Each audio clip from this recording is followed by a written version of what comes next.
Good afternoon, everyone. Welcome to our June 11th, 2018 Land Use and Transportation Committee meeting. I'm Katie Tang, chair of this committee. We are also joined by Supervisor Jane Kim and Supervisor Asha Safai. Our clerk is Erica Major, and from SFGov TV, we'd like to thank Michael Balthazar and Kalina Mendoza. Madam Clerk, are there any announcements for us? Yes, please make sure to silence all cell phones and electronic devices. Completed speaker cards and copies of any documents to be included as part of a file should be submitted to the clerk. Items acted upon today will appear on the June 19th Board of Supervisors agenda unless otherwise stated. Okay, thank you very much. Can we please call item 1? Yes, item number 1 is an ordinance amending the Planning and Building Code for accessory dwelling units to authorize the zoning administrator to waive or modify bicycle parking requirements for an accessory dwelling unit and affirming appropriate findings. Thank you very much. So I am the sponsor of this item, and unfortunately it did not make it out of Planning Commission on Thursday. And so I will, after public comment, ask our colleagues to continue this item to the July 9th meeting. So without any further comments or questions, any members of the public who wish to comment on item 1?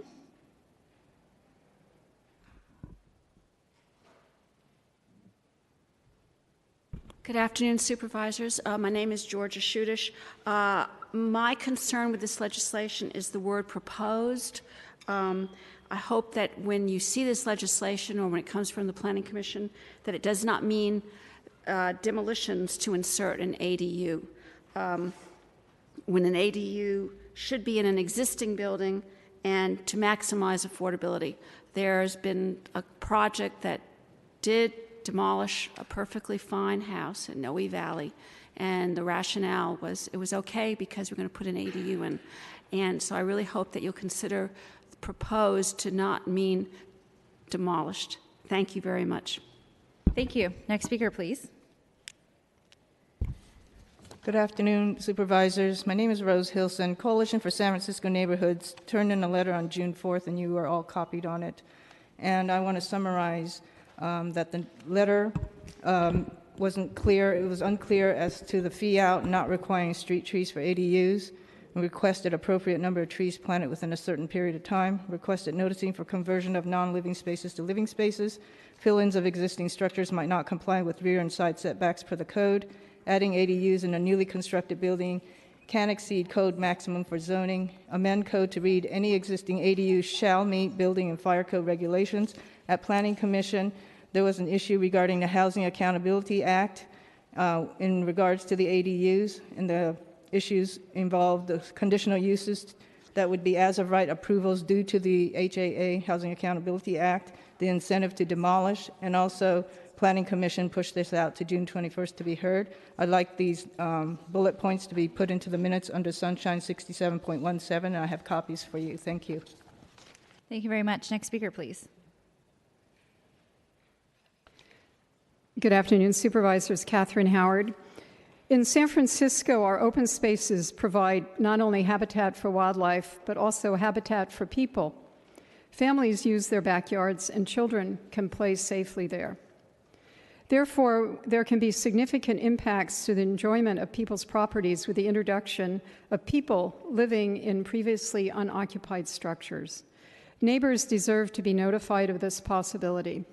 Please amend the draft legislation such that neighbors shall be noticed when conversions are proposed. Also, under the proposed legislation, fill-ins of existing structures might not comply with existing code for rear and side yards. If these setback areas are not respected, two-story pop-outs will be allowed to go the entire width of the lot and into the rear yard. Please amend the legislation that any structure fill-ins shall comply with existing code for rear and side yard setbacks. Lastly, the possibility of blanket upzoning of areas of the city must be evaluated. We just fought SB 827 at the state level, and the board voted to oppose it. It is discouraging to see legislation that might inadvertently have the same result. I am hoping that this will be corrected in the revised legislation. Thank you. Thank you. Next speaker, please. Good afternoon, Azrael Badnoe Neighborhood Council. Supervisor Tang, your amendments effectively are backdoor upzoning, which is exactly what the Planning Commission called them. We are concerned about the possibility of creating a situation that is going to put the city in jeopardy of lawsuit by Carla or other organizations that are going to be using this and using the Housing Accountability Act to come back and stop us from demolishing affordable and sound housing. We really urge you to take away this particular amendment that is going to allow addition of an ADU in new construction that are not infill. It's okay if you're taking the approach of upzoning a gas station or upzoning infill, such as the one that is in my neighborhood, the Real Food that's been sitting there for 15 years empty. But allowing people to demolish their homes and use that to put up a McMansion of 4,000, 5,000 square feet plus an 800 square foot so-called ADU is not a good approach. We don't have any issues with bringing certain neighborhoods, certain parts of the city, add more housing. Even in the west side, I am sure there are areas that could be studied and EIR that could be issued for them, that they could be upzoned. But this is too broad of a brush, and I certainly urge you to reconsider taking that amendment out. Thank you. Thank you. Next speaker, please. Good afternoon, Supervisors. Teresa Flandrick with Senior and Disability Action. I am so happy that this is going to be delayed at least until July. That was our intent in asking to please put this on hold, because there will be perhaps unintended consequences in this as it currently reads, in that, number one, this violates the housing services rights to tenants, so that if laundry areas are removed or if storage areas are removed. These are also laundry. Everyone needs to wash clothes. This is also happening at a time when laundromats are actually closing or they're being demolished. And so we need to remember that there are people that may be affected and to make sure that we have things in place as safeguards. The other reality, which is really ugly, is there are some very bad actors out there who have been abusing permits, getting serial permits, et cetera, or going ahead and actually digging out the backyard, saying they were doing landscaping. A permit was there just for landscaping, but the entire yard was dug up so that a foundation could be laid to put in 3 ADUs. This is outside of the building envelope, and this is today. So these are people who will be affected, of course, by any building, and so what safeguards are in place to ensure that they can continue to live in their home while building is happening without risking their health, as well as, and again, there will be those who will try to get around that. So we need to make sure that we have safeguards in place, that there is safe construction, and that services are not cut off by intent to get people out. So I'm really glad, again, asking this be put on hold also so that tenant rights groups can meet to discuss how this affects the rental ordinance. Thank you. Thank you. Next speaker, please.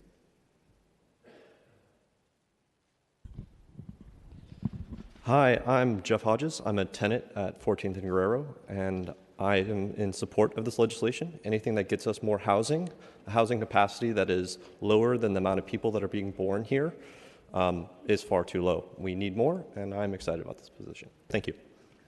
Thank you. Next speaker, please. Good afternoon, Supervisors. Corey Smith on behalf of the San Francisco Housing Action Coalition. Also disappointed this isn't moving forward here today. Accessory dwelling units are one of the best ways we can get naturally lowercase a affordable housing. It's been a goal of many supervisors, including Supervisor Peskin, for about 15 years now. So figuring out the right way to move it forward is certainly necessary. I also just saw a fun fact recently regarding open space that every single San Franciscan lives within a 10-minute walk of a public park, which I thought was a pretty neat statistic. Thank you. Thank you very much. Next speaker, please. Good afternoon, Supervisors. Jeremy Paul. I'm a permit consultant working in San Francisco, and I am in favor of anything that increases transparency and openness in the public process.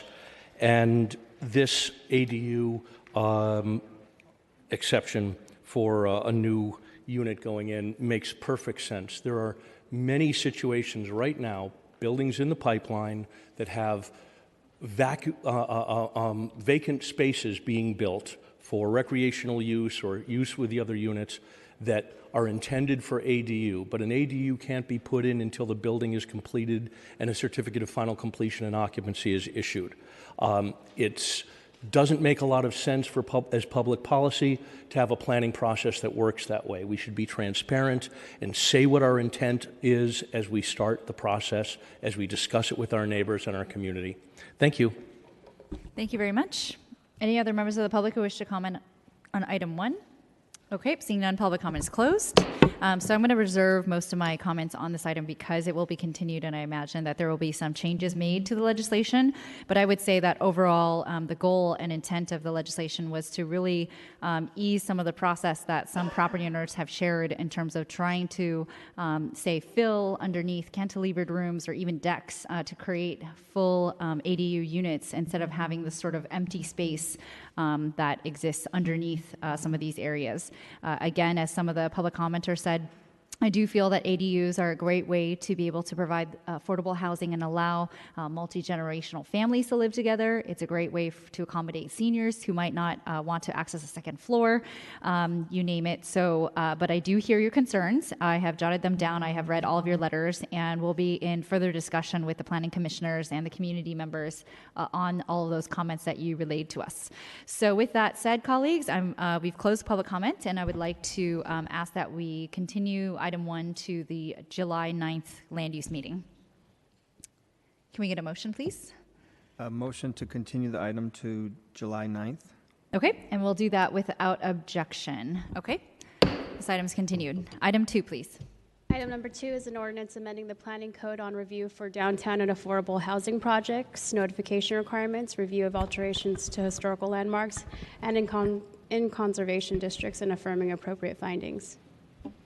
Thank you very much. And we have Kanishka Chang here to present on behalf of the Mayor's Office. Thank you. Good afternoon, Chair Tang, Land Use Committee members. Kanishka Karunaratne, Office of Economic Workforce Development, on behalf of the Mayor's Office. I have a PowerPoint. A little background on the ordinance before you today. In September of 2017, Mayor Lee's executive directive on housing production was issued, directing departments to come up with plans to build or rehab 5,000 units per year. In December, the planning department issued their process improvements plan in response and followed up with more specific legislative changes needed to implement that plan in March. This legislation includes some of those changes. The ordinance can be grouped into 4 buckets of changes that I will quickly cover. So the first one is streamlining the entitlement of 100% affordable housing projects. These projects would no longer require hearings and could be approved administratively with standard modifications and compliance with the urban design guidelines. There are roughly 1,700 affordable units under review or in the MOCD pipeline that could benefit. The second is streamlining the approval of downtown residential projects. We would reduce duplicative review processes for large downtown residential projects by allowing the Planning Commission to grant standard variances, thus eliminating a redundant variance hearing. Roughly 1,100 new units are approved each year in such projects. The third is minor alterations to historic structures. We would exempt minor scopes of work from the requirements to obtain a certificate of appropriateness or a minor permit to alter from the HPC, allowing for these to instead be approved the same day at the counter by a preservation technical specialist. These minor scopes include ADA push buttons, business signs, and the historic landmark plaques.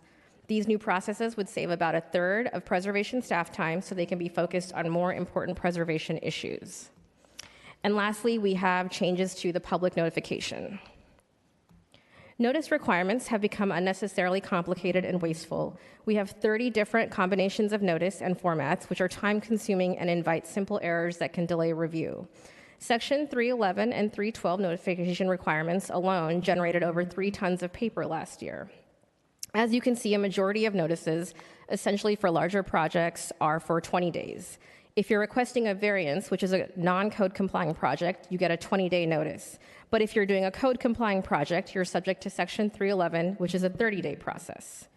10-day notice is currently required for DR hearings, large downtown projects, and eastern neighborhoods projects. Many forms of notification do not reach tenants. They're not provided in multiple languages, and they're not accessible to the general public. Notification requirements for routine scopes of work add to the planning department review backlog. Planners have 40 to 60 projects assigned to them, and keeping track of various notice requirements just creates room for error and delays. This ordinance proposes a simplified notice that becomes operative January 1st, 2019. Consistent notification requirements for all application hearings, including a 20-day mailed notice to a 150-foot radius of tenants and property owners, 20 days of posted notice, one poster every 25 feet, and a 20-day period of online notice, which will be more accessible to the public than the newspaper notice. Plans would no longer be mailed, saving 3 tons of paper annually. Instead, neighbors would receive a half sheet with a link to plans. All notice will be multilingual and available online during the entire notice period. This is an increase in notice for large downtown, eastern neighborhoods, which are Mission and some SOMA projects, getting longer notice and going to tenants as well.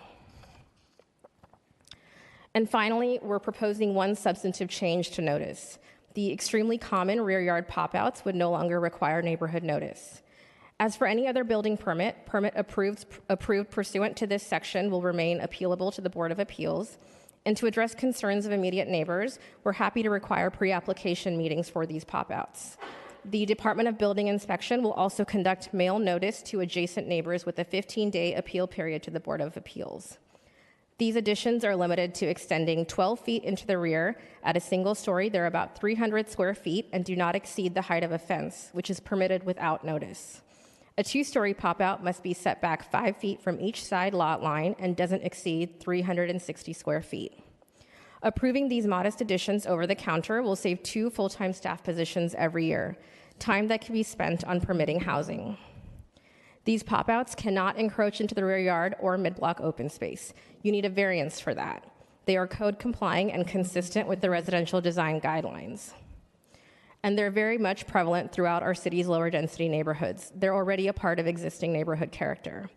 In higher density areas like SOMA, North Beach, and the Mission, lot sizes are often smaller, precluding these from being built without a variance, or full lot coverage is already the case.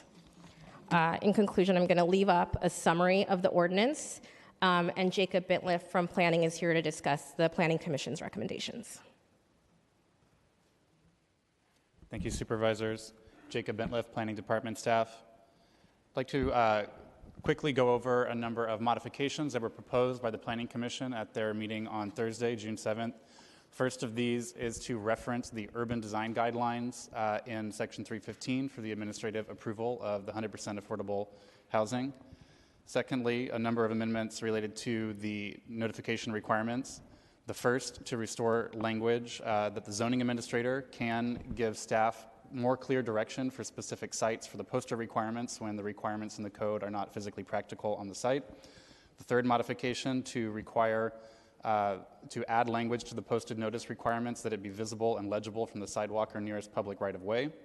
Fourth amendment to the notification requirements to require a minimum size for the mailed notice of no smaller than a half sheet, 5.5 by 8.5, so that's a half sheet postcard mailer at a minimum. The fifth recommendation was to have a notification period, a universal notification period of 30 days rather than the 20 days proposed in the ordinance. Another amendment from the Planning Commission, number 6, in the resolution that you've received is to have the limited rear yard additions that Kanishka was just speaking about to continue to have notification. Supervisors, on that note, I should also clarify that you've been provided with a corrected resolution from the Planning Commission, which I provided to the clerk, Ms. Major, at the beginning of this hearing. There was one minor correction, which was issued by the Commission Affairs staff this morning, simply to strike out a finding in the resolution that was no longer applicable given the Commission's recommendations. That is the resolution that is before you right now. Finally, there were a few other modifications suggested by the Planning Commission. Again, in the notification requirements, Commission recommended that the specifics of what should be mailed and the size and content of posters should be specified further via a Planning Commission policy so that we can have that discussion at the Planning Commission and with the community. So the Commission, to that end, recommended a modification to the ordinance to reference that Planning Commission policy on notifications, that the notification would have to be delivered in a manner that's consistent with what's written in the ordinance, but also consistent with that Commission policy. The Commission also recommended that such changes to the mailed notice not go into effect until the Commission policy has been adopted. The Commission also recommended regular reporting from staff. That's not a matter before you as part of the ordinance, but so you know, that was another of the recommendations from the Commission staff will be complying with. In Section 315, again, going back to the 100% affordable housing, Commission recommended that for those projects, for the administrative approval, that the project should be required to provide a prevailing wage, the San Francisco prevailing wage for those projects to be approved administratively. Similarly, the Commission recommended that those projects that the planning code should specify those projects be consistent with the San Francisco building code to be approved administratively. Finally, the Commission recommended that those projects, the 100% affordable projects approved administratively by staff, should also be in conformity with all applicable standards for affordable housing development as according to the Mayor's Office of Housing. I'm here to answer any further questions about the Commission's recommendations. Thank you very much. Thank you very much for those. And of course, we did follow that lengthy Planning Commission hearing. So thanks for those recommendations. Colleagues, do you have any questions or comments before we go to public comment? I'll hold my comments till after. Okay. All right. It looks like we're going to hold our comments until public comment. So if any member of the public who would like to speak on item 2, please come on up.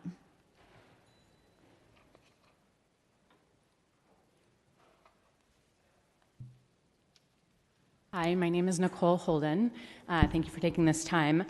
My husband and I purchased our home, a single-family home in Cow Hollow 3 years ago. It's a 2-bedroom, 1.5 bath.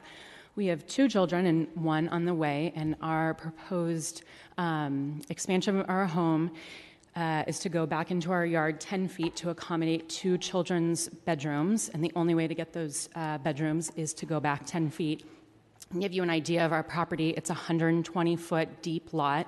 Our home currently takes up 45 feet and will be taking up 55 feet in total when the project is done, which is less than half of our property. We went and we met with our neighbors and showed them the plans per the city's requirements. And in addition to that, we sat down with both of our neighbors who our property will be directly affecting and went over the plans with them, and they both gave us their blessing, if you will, and said that they thought that our changes were reasonable.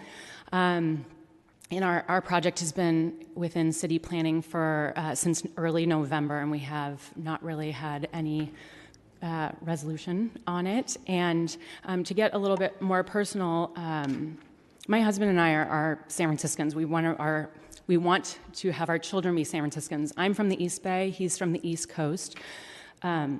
We want to raise our children in this beautiful, diverse city. I'm a family photographer, and I've had my business in the city for 9 years. Oh no, is that it? 30 seconds. 25 seconds. 25 seconds, okay. My business is on Chestnut Street. My husband works in corporate. We're just 2 really hardworking people who have earned enough money to keep this our home, and it just makes it really difficult. And we don't want to move out of the city, and that's where we're headed. And I think that our plans are really very reasonable, and I just hope that you take Kanishka's amendments into consideration for young families like ours. Okay, thank you. Thank you very much. Next speaker, please. My name is Neil Schwartz. I'm a practicing architect and professor of architecture in San Francisco. For the past 2 years, I've been the chair of the AIASF Public Policy and Advocacy Committee, working closely with the Planning Department on procedural and policy changes to clarify and speed the process of design review in the city. We've been impressed by planning's willingness to listen, and as we see in this initiative, willingness to take action. We support their efforts to make these rational adjustments that will streamline processes for all. As part of the package of rational improvements was removing the requirement for 311 neighborhood notification on rear yard pop-outs. These small-scale additions often allow families to make modest improvements to their home, as we just heard, allowing them to create an additional room for an expanding family. Currently, because the triggers for 311 notification are so low, it actually encourages clients to build larger projects. The thinking is that since almost any addition sends you into a lengthy and expensive process, then you might as well make it worth your while and expand the project scope once you already have to go through 311. If clients knew that these modest additions could also avoid the cost and loss of time with the 311 process, it would make these limited scope projects more attractive for many. There is a bigger point here, though. In this city, there is more than ample opportunity for neighbors to monitor, comment on, and control the development of their neighbors' homes. At some point, the systems for public comment can be abused by those who are reluctant to support any change in their neighborhood. Good architects with sensitively designed projects see this every day, and it diminishes our ability to help the city evolve and change in a positive and well-designed way. Neighbors sometimes just oppose everything because they're the ones that have the time and energy to do so. Allowing these small additions to avoid the cost of the process, it makes common sense, and Thank you very much. Next speaker, please.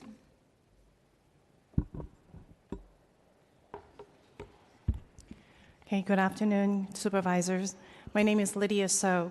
For identification purpose, I'm a San Francisco Arts Commissioner. I'm on the board of Asian American Architects and Engineers Association and a member of the American Institute of Architects. But I'm here today representing myself as a licensed architect. I moved to San Francisco about 20 years ago to practice architecture and never left.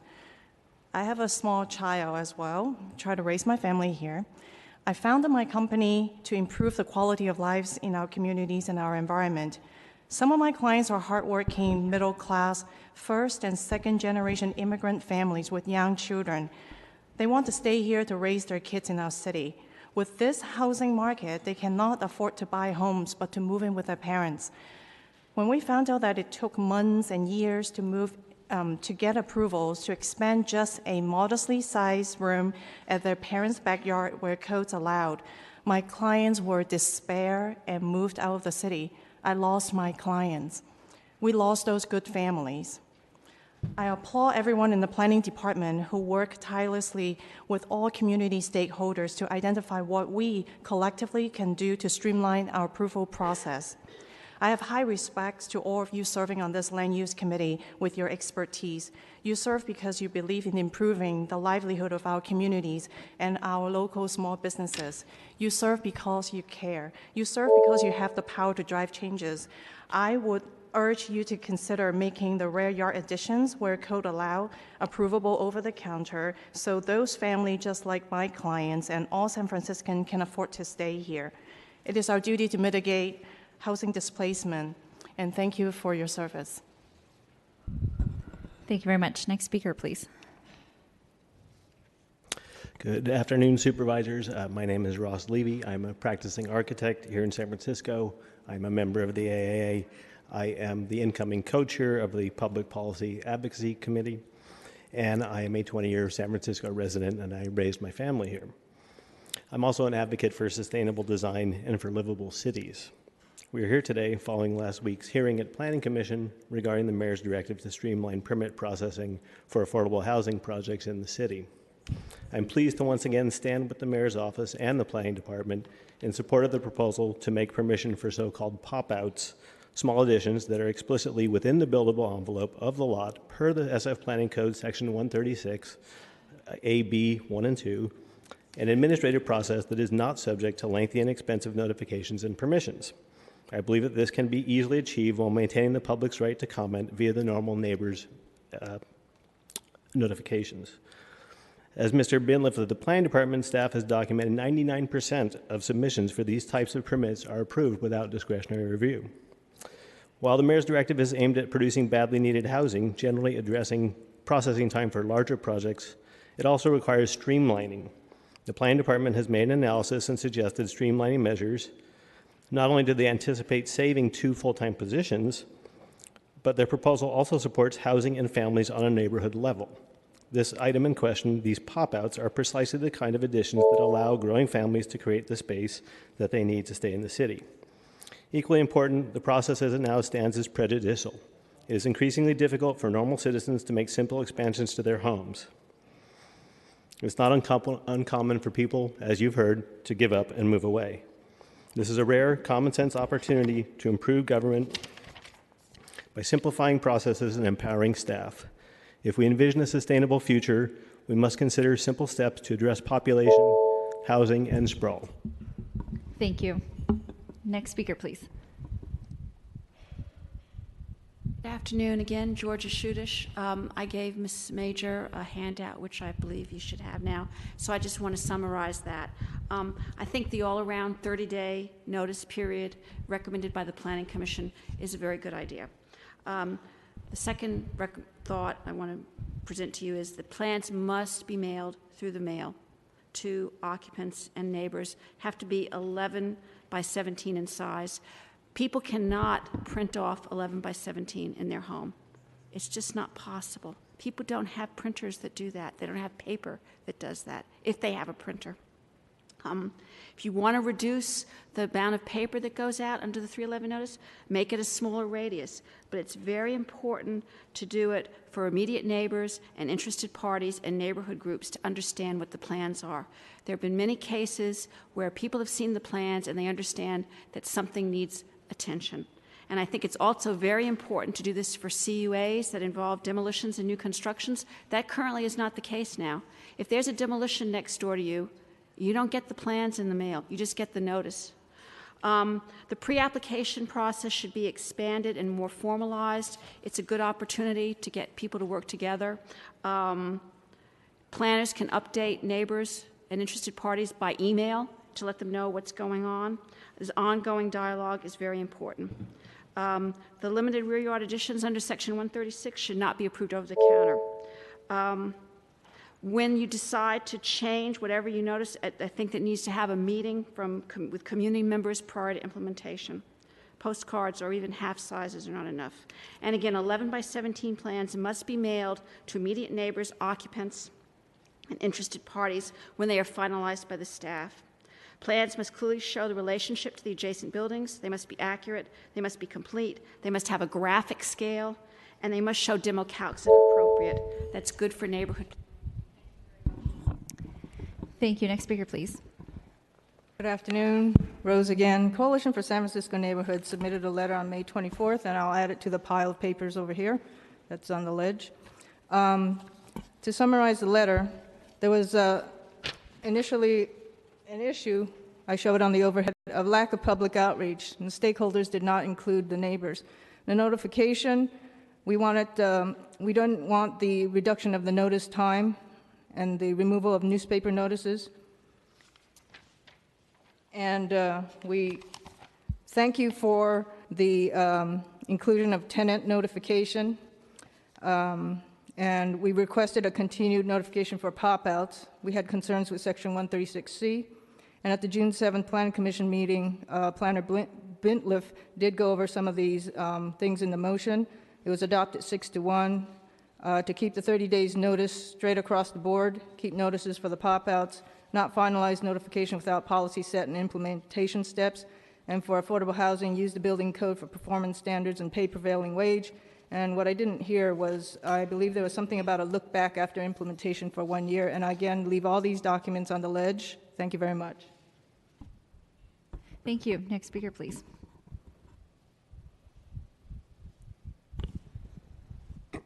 Hi, I'm Jeff Hodges. I'm a tenant at 14th and Guerrero. I want to first say that the tenant changes are fantastic. Getting notifications is good news.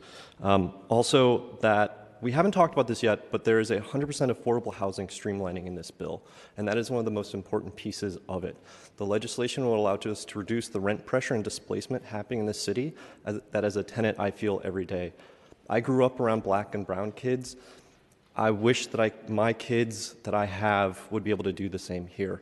The kind of displacement we've seen is because of the xenophobic neighbors using the San Francisco process to delay and deny housing to all of those kids. Every delay in our process is another opportunity for them to enact their fear, Every shout of local control is another echo of the racist redlining San Francisco still reels from. These changes, including the 100% affordable housing streamlining, are good and they're worth your vote today. Thank you. Thank you. Next speaker, please. Hi, I'm Vadim Gerbois. I'm a tenant at 21st and Guerrero. I just want to remind everyone that we're in a housing crisis because we don't have enough housing for the people that want to live here. Everyone says we need to build more affordable housing, and this legislation streamlines that, so I'm in favor. Why am I here? I have two friends, a couple who live in a rear ADU, and combined they make almost $100,000 a year, but they're still struggling to pay their rent. They're in their 30s, and there's absolutely no way that they can afford to raise a family here. So that's the level of affordability that we're at right now in San Francisco, where people making almost $100,000 a year can't even, have one child. So they can't be here today because they have to work to pay their rent. So please approve this legislation to make things better. Thank you.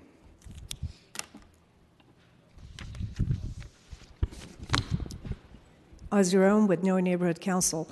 Just to go on the record, we don't have any issues with the 100% affordability, streamlining that.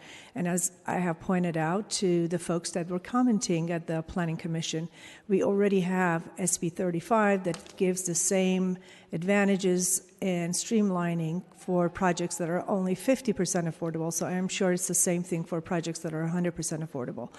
On the issue of the pop-out, I just want to make the observation, go on the record, that I have been in the business of community organizing for only maybe less than 4 years. But in the past 2 years that we're receiving notices for the entire neighborhood of Noe Valley, I've yet to come across a project that consists of only a pop-out. It's usually a huge, humongous project of 4,000, 5,000 square feet plus the pop-out.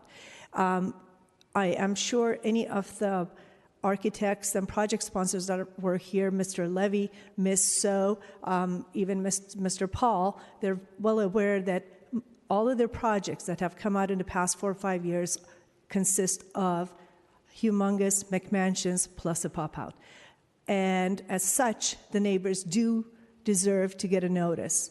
What is so terrible about notifying the neighbors about a pop-out that is going to be part of a huge project? We only have the right to hear about this. And also, another thing that I wanted to point out is the Planning Commission did vote for these changes plus the modification. However, they did not decide on the format of the notification. Yes, maybe a postcard, but we still don't know what's going to go on that postcard and how big or small that postcard is going to be. Thank you. Thank you. Next speaker, please. Hello, I'm Benjamin Marks. I'm a tenant at Golden Gate and Steiner. I wanted to come out, first of all, to voice my voice in support of the additional notifications for tenants. I think that it's really good that these notifications are moving primarily online. It's environmentally friendly and makes it a lot more accessible, in addition to being multilingual. I also wanted to speak in favor of the affordable housing streamlining. San Francisco is in a huge housing crisis, and we desperately need more housing, especially affordable housing. So I think that anything we can do to make 100% affordable housing projects go faster is going to be in the best interest of the city and in the best interest of those who can't afford to take time off from work and come and voice their support for this today. Thank you. Thank you. Next speaker, please. Good afternoon. Catherine Howard, Coalition for San Francisco Neighborhoods. We support the Planning Commission's recommendations, and I want to point out that these were hammered out after I believe it was a 5-hour meeting, and there were a lot of compromises involved. So I hope that you will incorporate them. In particular, we'd like you to keep noticing for the rear yard pop-outs. As one member of the commission pointed out, he would not want to wake up one morning when the cement mixer pulls up at his next-door neighbor's backyard, and he finds at that time that a 2-story building is going up right next to his home. So this is something that is very important to people, and they just need to be notified about it. If there have been very few objections, then there shouldn't be a problem to this. One of the problems with this legislation, and the reason there was a 5-hour meeting, is that the planning department worked with stakeholders whom they defined as architects, residential developers, land use attorneys, and consultants. You might notice somebody missing from that formula, and that is the people of San Francisco. That is one of the reasons why so many architects support this. Of course, they were part of the planning process, and they were able to give input on what they wanted to see. But the neighborhoods and the public were left out. We hope that, I know this wasn't something you guys did, but we hope you will encourage the planning department to start a process of outreach for the neighborhoods for all the legislation that's going to be coming through. After all, this does concern us. Thank you. Thank you. Next speaker, please. Hi, Laura Clark, YIMBY Action. Really excited about the affordable housing component of this legislation. Streamlining affordable housing is something that I hope all of San Francisco can agree on. Bringing us into compliance with some of the notifications around some of the downtown projects, easy fix. The thing I'm most excited about is streamlining the notifications. It means that by contacting tenants, we have the opportunity to notify more people of their rights. We can start to think creatively about what kinds of content can be included in those notifications. A lot of people do get worried when they see that construction is going to happen in their neighborhood. It's a good opportunity to put know your rights materials into the hands of tenants immediately. Additionally, if the 11 by 17 printout thing is a real concern, we can say that all of the things on the website have to be 8.5 by 11. That's an easy fix. We can start to think creatively about our notifications. The last thing is the pop-outs, and it's going to get a lot of attention. People who don't want to see a zoning compliant addition go into their next door neighbor's yard, we do have a word for that. It is someone who might not want to see something in their backyard. So I don't have I think that we've decided that pop-outs are zoning compliant. We have decided that families should be able to add a bedroom. And people were not talking about co-ops, people with different kinds of lifestyles who might want to bring their grandmother or, their other partners into a home. These are people who do not deserve to be raked across the coals for adding a bedroom that we've already decided is zoning compliant. The thing I'm most interested, those 2 staff members at the planning department being able to get back to the work of planning for our city. Thank you. Thank you. Next speaker, please. Hello again, Corey Smith on behalf of the San Francisco Housing Action Coalition. I think I'm joining consensus here and excited about the streamlining of a 100% affordable housing. I remember the CU battle we had a couple of years ago, and to get that over the finish line was really significant. And so we're going to continue to see more progress building 100% subsidized affordable units here, hopefully in the really near future. Also big fans of the downtown residential project authorization. Jobs and housing right next to each other totally makes sense. Regarding the pop-outs themselves, where we kind of get to it, we're talking about 100% code compliant projects. The reason that we don't see a ton of these coming through is because they have to notice. And then so if you're going to go through the process, okay, let's tweak, or let's get beyond just the tweaks and do the bigger expansions. But if it's just going to be a small pop out, like an extra bedroom for a growing family, something that can be simple and straightforward, that's the type of stuff that we want to incentivize in order to create, again, naturally affordable housing in the city and allow families to live here. Regarding the notification period, there's a conversation of 20 to 30 days. San Francisco's got a really knowledgeable and engaged civic community. I think this is the 3rd public hearing. When we talk about gathering public input, that's literally what we're doing right now. And so we have always found that the 20-day notification period is absolutely sufficient in order for people to really understand what's going on, reach out to elected leaders or to appointed planning commissioners to try to get those details. And we encourage you to move the legislation forward with the 20-day notification period. Thank you. Thank you very much. Next speaker, please. Again, Teresa Flandrick. above all, it's people having access to information, and as a democracy, we know it can be messy at times, and there can be delays, but for everyone to be notified as to what is going to be built. My landlady had said to me at 94, the first thing you do when you get a 311 notice is you think of, is this going to be good for the community? That is the most important thing. And so also at that age, she did not have access to internet, and this is what I brought up at the Planning Commission, is that low-income folks, as well as many, many seniors, do not have access to internet, and that's why I asked again to be sure that it not just be online, but be accessible to everyone, and to continue the mailing until there is another time when more people would be included in getting notifications online. So that is one of the major things. I'm really happy that this includes notices to tenants in all languages. That is so important because, again, it's about participating in democracy.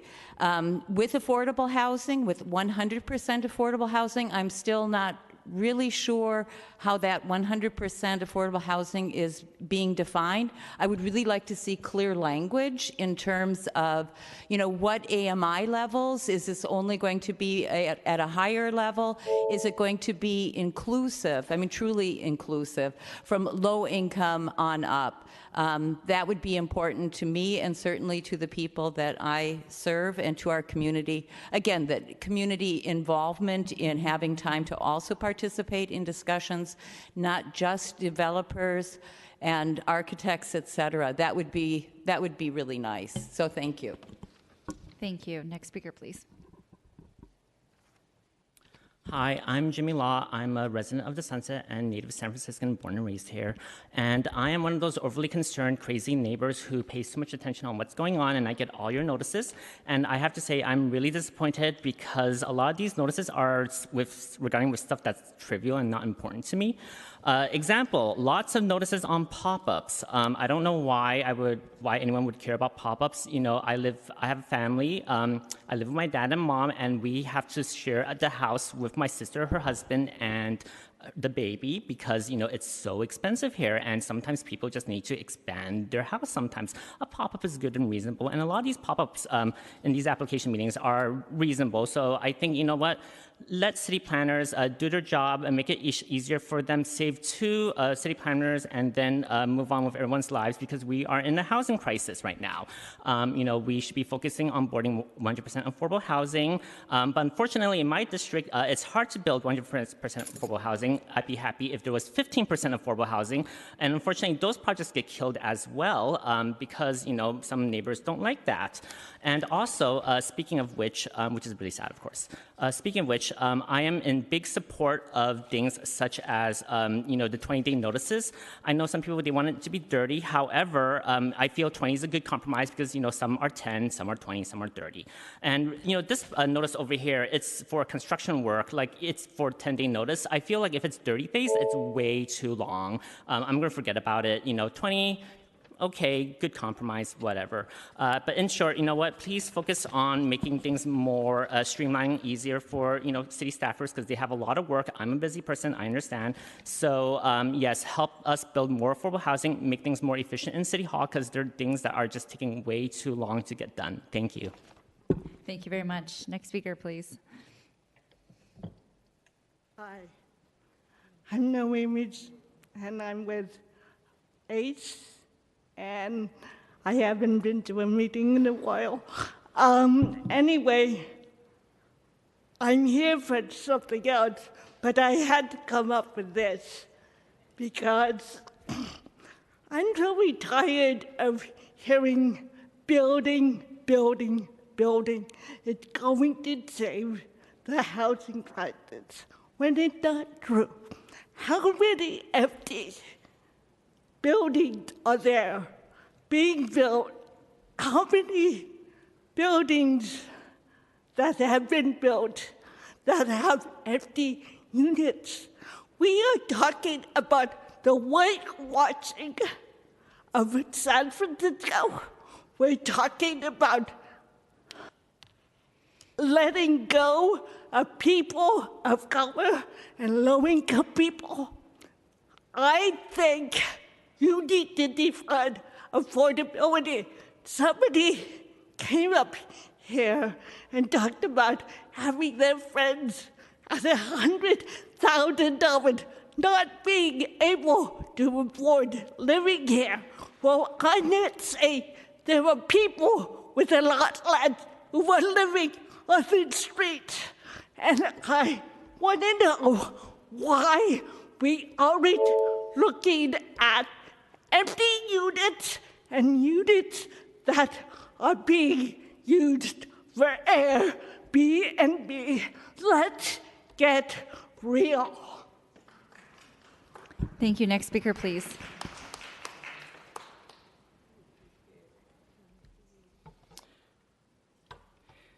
Sue Hester, the public's had a grand total of 5 minutes to speak between the hearing on Thursday and the hearing today. This legislation is rushing too fast. It will not hurt you if you separate and send out the 100% affordable housing piece to the board and keep the rest of it in the committee for another month. The Planning Commission, Planning Department staff, and the mayor's office didn't do any work with people from the community, from tenant organizations, from community organizations. I agree the process could use improvement, but they've given you something that no one has read. It was released for hearing in the middle of a mayoral campaign. There was a mayor election 6 days ago. The hearing was 2 days after that. No one has had the ability to talk to each other to find out what improvements would be needed, because I don't consider the area to be my enemy, but I do consider that there are people that try and play games with projects without giving total input to the community, without telling your neighbors. The 311 process, which is really affected here, was a result of Prop M. When Prop M passed, the Planning Department had over a year of public meetings at their office to do what are we going to say is a neighborhood context. And so they struggled with it and finally came up with giving notices through 311 and 312. If the project process needs to be changed, there should be some discussion of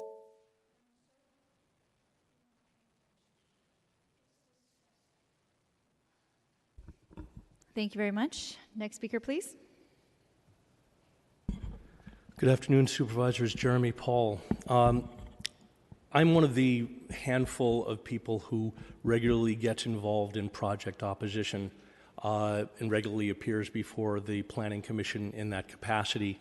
I have a real understanding of the way the neighborhood notifications processes work, and I want to say that I'm a huge fan of the pre-application process, because that's where the real work can get done. That's where project sponsors are open to modifications.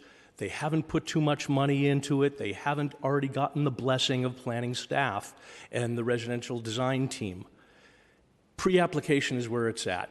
By the time 311 happens, it's frankly too late, and not a lot of good changes are ever made on behalf of neighbors who are inquiring. Frankly, it's the enemy of good architecture. What happens is architects come up with great plans and neighbors oppose them, and frankly, it gets to the Planning Commission, and maybe they're taking into consideration the neighbors' input, but really what they just do is dumb down the project.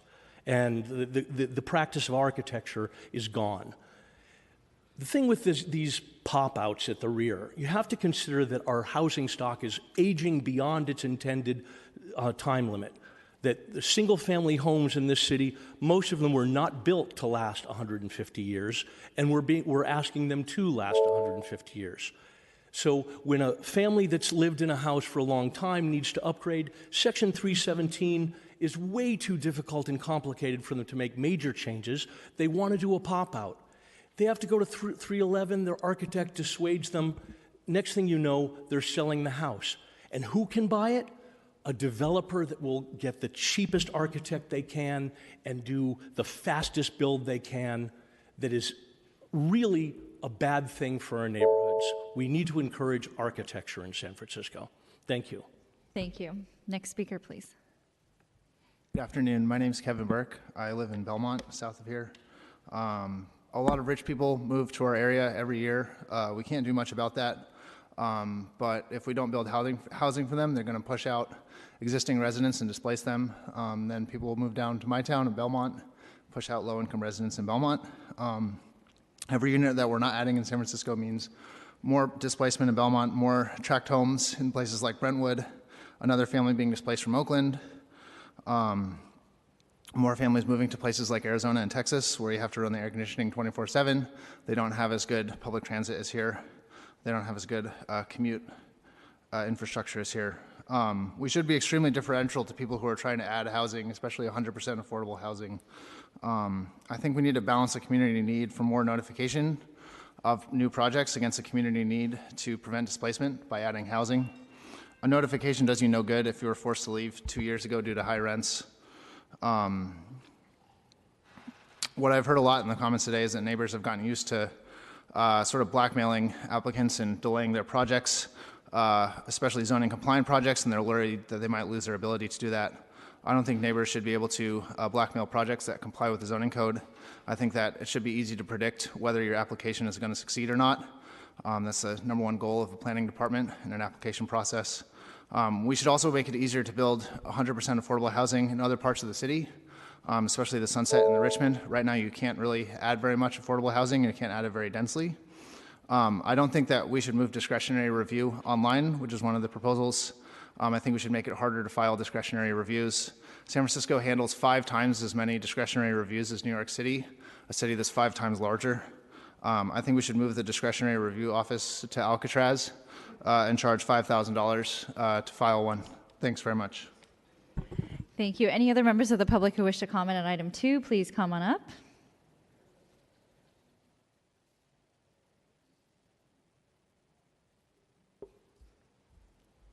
Is this the correct mic? Hi, my name is Norma Guzman. I was planning on coming to support this great effort that the planning department and also OEWD has put together, as well as many community members, including really talented architects. And so I was going to come anyway to cheer for the 100% affordable streamlining. But over the weekend, one of my good friends, who is a first-generation immigrant like I am, she was just telling me that the community where she lives in is in danger of making, the community wants to make accessory dwelling units harder to build and wants to ban them unless a lot size is like 6,000 square feet big, which sounds really big. And so we were talking about ADUs, and I told her that San Francisco was about to try to make it easier to pass pop-outs and to make it easier to build them. And so I come here really on her behalf and thinking that if we streamline small projects here, that perhaps other communities can feel inspired and can get some ideas, and this can help become, a source of evidence that this does work and this does provide much needed housing, and it can help a lot of immigrant communities who don't have a lot of existing wealth to continue to stay in high-cost, high-employment areas like San Francisco. Thank you so much. Thank you very much. Any other members of the public who wish to comment on item 2, please come on up before we close public comment. Okay, seeing none, public comment is closed. I definitely want to thank everyone who came out to speak on this item, and it's a lot of it is linked to the legislation that I also introduced around accessory dwelling units and the overarching goal of streamlining the process, making it easier for I think families, property owners to be able to accommodate again, whether it's additional generational, intergenerational living, seniors. It's a much more affordable way than to try to either buy another home, or if someone is facing high rents as a tenant, really we hope that this could be a solution.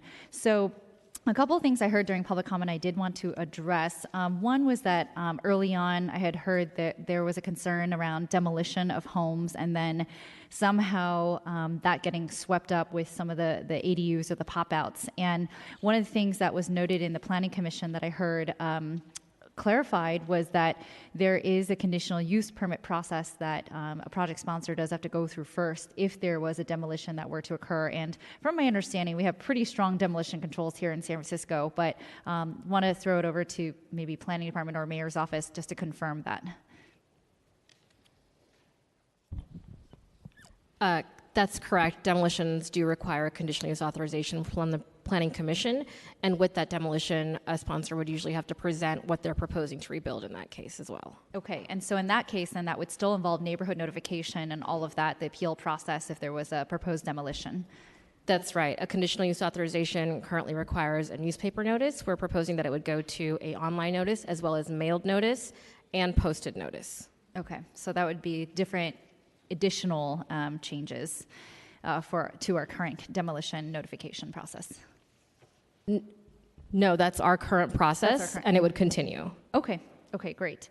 And then, so that was one issue I heard around demolitions. The other thing has to do with the fact that we are here today with legislation amending the planning code.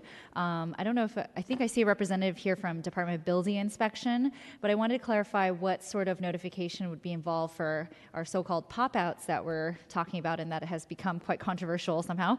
But there is notification, I believe, from DBI. Is that correct? And can you explain what that actually is? Supervisor, Bill Strawn from DBI. Yes, that is correct. We would normally notify the immediately adjacent neighbors and the one behind. And that would also include the appeal window that is 15 days from the permit issuance. Okay, so, and then that appeal goes to which body? To the Board of Appeals. Okay, so even if we were to make the change today to the planning code, DBI would still continue its neighborhood notification and appeal process for pop-outs. That is correct. Okay, okay, thank you. Okay, Supervisor Safai. Thank you. I like the thought behind 100% affordable projects. I like the thought behind downtown historic. Definitely want to spend a little time talking about, and then the changing, and then putting a uniform notification process for the number of days, something that we've been talking about with planning for over a year, so I'm happy to see this move forward. With regard to 311 and pop-outs, let's talk about that for a second. So I like one of the commenters because actually it is true, you know, the pre-application is the part where the majority of the work is done, and if it's done correctly, that's when it should happen. Is there a requirement in this that talks about a pre-application process? That's my first question. Right. Thank you, Supervisor Jacob Bentliff with the Planning Department staff. Right now, anything that requires 311 or 312 notification also requires a pre-application meeting. So that is the way that things work. And would that remain under this proposal? So if the ordinance were to pass as currently written, the pop-out would not require notification, so there would be no pre-application meeting. However, I should note that the Commission did recommend that there should be a pre-application meeting for the pop-outs if there were no notification. They didn't ultimately make that recommendation formally because instead they recommended to keep notice for the pop-outs. However, it would be possible to keep doing the pre-app meeting through a commission policy. When you say notice for the pop-outs, what did they recommend exactly?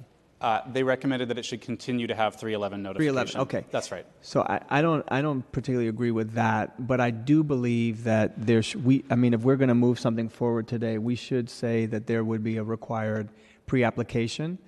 And then I do believe the immediate neighbors, and then as similar to what happens in DBI for appeal, and then the lot right behind should be noticed. So is that, in the current form of this legislation, is that, it's still 311? That's right. And the issue is that the pre-application meeting is a commission policy. So what we would do in that event would be to return to the commission to advise them as to what the board amendments were, and they could establish in their policy that pre-application meetings should be required for the pop-outs. So I would probably do a hybrid of the two. I think that there definitely should be a pre-application. I think that should be a requirement if we're going to do over-the-counter for pop-outs. But I also believe that more than just a postcard and something online, if you're an immediate neighbor and the lot immediately behind, property that's getting a pop-out, you should get a full set of plans, and you should have the opportunity, whether it's certified mail or something, to know that that immediate neighbor and the lot behind has received the actual plans as proposed. That's right, Supervisor. And currently with the pre-application materials, what is sent for the pre-application would not be changed by this ordinance, so those do include So the plans. pre-application would include the immediate neighbors and the lot behind? That's right, and the plans for the project. And the full plans. So then if we said we wanted this to remain, we want to have a requirement for pre-application, it would cover the things that I just talked about. Right, it would be up to the Planning Commission to adopt that policy. They did express that if notification were to go away for the pop-outs, that would be their preference. That would be my preference today. Thank you for that, but I think I'm a little confused because maybe planning staff or even DBI can just clarify that the pre-application meeting, that is a particular set of notification that DBI, it's similar to what DBI spoke of, right? Or is the same thing? It's similar in that it's also adjacent neighbors. It is a totally different process, however. So the Planning Commission policy requires pre-application meetings as the very first thing. Before we can even take the permit in at the Planning Department, it has to be 2 weeks before we receive the permit. Then there's the 311 notification period, which is only mailed out once the planner has determined the project is code compliant. Then, after the building permit has been signed off on by the planning department, that's when that notification from DBI comes out that is also to the adjacent neighbors, as Mr. Strong presented. Okay, great. And so I think I appreciate that clarification because I think my preference is that, yes, there's still some level of notification to the neighbors via the pre-app process, but not the full-on 311. Right. Neighbors would still have the ability to go and appeal the DBI permit to Board of Permit Appeals, but you're allowing that window of time for a project sponsor to be able to, make it through the process, hopefully a little quicker, easier. But again, still keeping in mind that our existing demolition controls apply and so forth, so that there's still a CU process for that. Okay. Right. So just to finish that, just to finish that thought, I mean, for me, I think it's really important. The people that are the most impacted by a pop-out are the two immediate neighbors and then the lot behind, if there is a lot. So I think that requiring pre-application, which would cover all of those things, is the appropriate way to step forward. And then it also accomplishes similar to what Supervisor Tang and I introduced with 312 reform, where we're reducing staff time, we're really allowing folks to focus on some of these larger mission in the city, which is affordable housing and getting more units online to deal with the overall demand in the city, and then reducing staff time overall, while at the same time respecting the interests and the desires of the neighbors. So if we were to make that recommendation today, then it would go back to the Planning Commission? Yeah, so the ordinance would not have to return to the Planning Commission because everything that's before was you has already been discussed. considered. So However, we could make the amendment then to say that neighborhood notification would be required for pop-outs. That's right. And Supervisor, the planning staff would actually recommend that you include that in your resolution urging the Planning Commission to adopt that policy rather than instituting this in the code, simply because the pre-application meetings are currently not something that are set forth in the code. They're set forth in Planning Commission policy. So we'd have to do a separate resolution? As part of your resolution taking Today. action on this ordinance. That's right. I just mean as opposed to an actual amendment within the ordinance. Deputy City Attorney John Gibner, maybe the way to do that would be to add an uncodified section at the end of the ordinance urging the Planning Commission. Oh, got it. Okay. So we could make an amendment today that would say for pop-outs that we would require a pre-application process, and then at the end of the ordinance that there would be urging this to become part of the Planning Commission's. I think the full amendment would be a uncodified section later in the ordinance urging the Planning Commission, when it considers its policy, to require a pre-application process for the pop-outs. Mm-hmm. Not to amend Section 311 to say that specifically. Oh, right down. I think it's right here. Right. Okay. But we don't have any language right now that's as proposed from what I'm saying. It's not currently in the ordinance because we Right. would ask that you direct the commission through your resolution language. That's right. Right, but we can amend this today. That's right. To require pre-application and remove 311 notification. Which for the removal pop-outs. of 311 is already in the ordinance as Got is, it. so you don't But have we to do can any add action the there. 311. Okay. Thank you. Supervisor Kim? I also have a set of amendments that I want to introduce, but my understanding is because they're substantive and must go back to the Planning Commission, that I must duplicate the file to put these amendments into the duplicated file. And so I have distributed amendments to committee members and also to City Attorney John Givner. This is around amendments to the permit to alter and certificate of appropriateness process. It's to first add within Planning Code Section 1005 to add an H to the code at pages 65 through 67, notwithstanding the foregoing, signs, murals, or exterior paint installed to celebrate an event or an anniversary of an event of national or international significance relevant to the historic context of the landmark or district, regardless of its size, shall not be subject to the provisions of the section, provided they conform to the requirements outlined in section 1006.6. I also want to add to Planning Code section 111.1 to add subsection D in page 67 to 68, that notwithstanding the foregoing, signs, murals, or exterior paint installed to celebrate same context shall not be subject to the provisions of the section, provided they conform to the requirements outlined in section 1111.6. This is in regards to something actually previous to my time in office, but in my district, which was a mural that was put up at the theater at the UN Plaza, and this is to ensure that that signage gets to continue to stay in place. We also want to amend into the Planning Code section, and this is actually a question for the city attorney in terms of where it's most appropriately placed, that signs of any size installed in celebration of an event, et cetera, relevant to the historic context of the landmark or district under Article 10 or Article 11 where it is located. So I'm going to make a motion to duplicate the file and to amend the duplicated file so that it can return to planning to be heard by the Planning Commission. Thank you. And Deputy City Attorney John Givner. Thank you. There are a few issues that my office is still looking into with this set of amendments, including where to put it and some other issues that I'm discussing with your office. So I'd recommend today that you duplicate the file as you suggested, and simply continue the duplicated file to next week's meeting, so we could work out some language and discuss further with your office. And then after the committee makes an amendment next week, it would then be referred back to planning and the HPC. Okay, so that makes sense. So we will work with your office over the next week to do that. I just had a follow-up question to the pop-out issue, and this was a question or a statement made by the member of the public, which was that often these pop-outs occur with a larger housing build-out. And so my understanding is that in that case, other notifications and processes would be triggered along with the pop-out. And I just want to get verification of that. That's correct, Supervisor. So if you're proposing a project that is larger than the pop-out, that does trigger the Section 311 notice. And something that some of the architects also brought up was that if their clients know they have to do notice, they will propose a larger project because they have to do notice. And our hope is that by making pop-outs over the counter, we'll guide more people to do this more reasonable, moderate-sized addition instead of going for the bigger project that does require notice.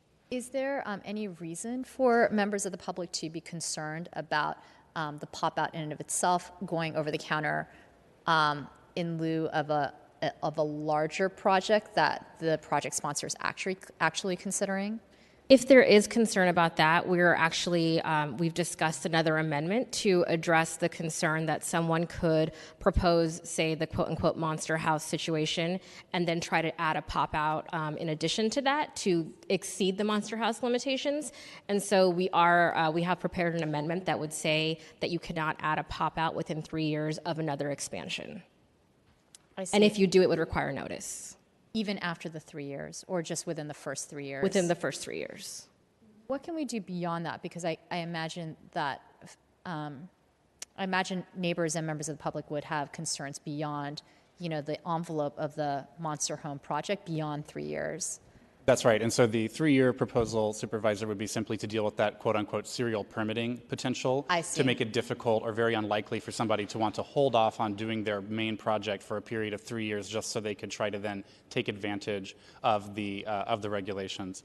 In terms of whether or not neighbors would have concerns about the pop-out themselves, I think you've heard some of the concerns. We certainly did at the Planning Commission. And again, the staff analysis is that because the pop-outs themselves are compatible with the residential design guidelines, and because they are almost in every case approved without getting a discretionary review, and then when they do come to the Planning Commission, they're very infrequently modified. We feel that the pop-out footprint itself, separate from the serial permitting issue, is quite appropriate to be with over-the-counter approval for those reasons. The serial permitting issue would be dealt with through the 3-year proposal. Just for my own edification, in general, what is the scope in terms of the number of just simple pop-out applications that the planning department gets on an average year? Right. We believe we're getting about 250 applications that have that scope of work in them.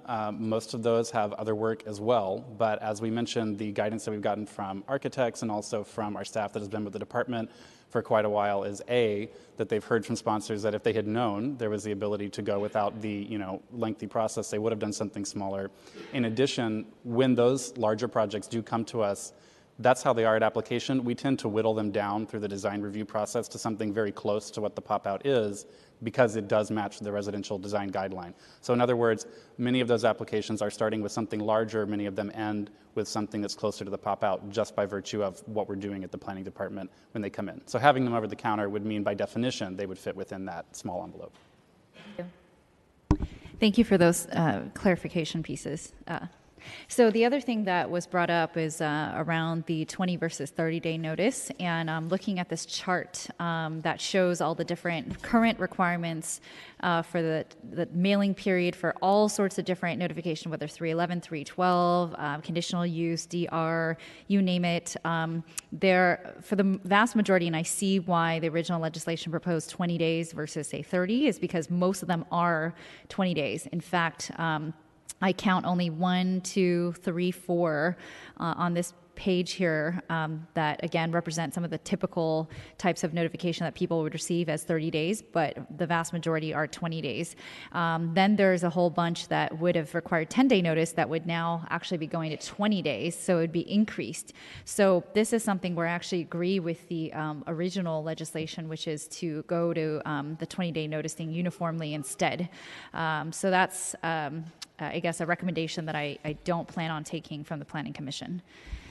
So with that said, I don't know if there are any further questions or comments, but I would say that amongst the different amendments that I see, I want to be able to preserve the pop-outs. I think that's really important, but to have the notification, the neighborhood notification required, and specifically that is the 311 notification if there was an existing structure that was expanded in the prior 3 years to prevent serial permitting, as Planning Department mentioned.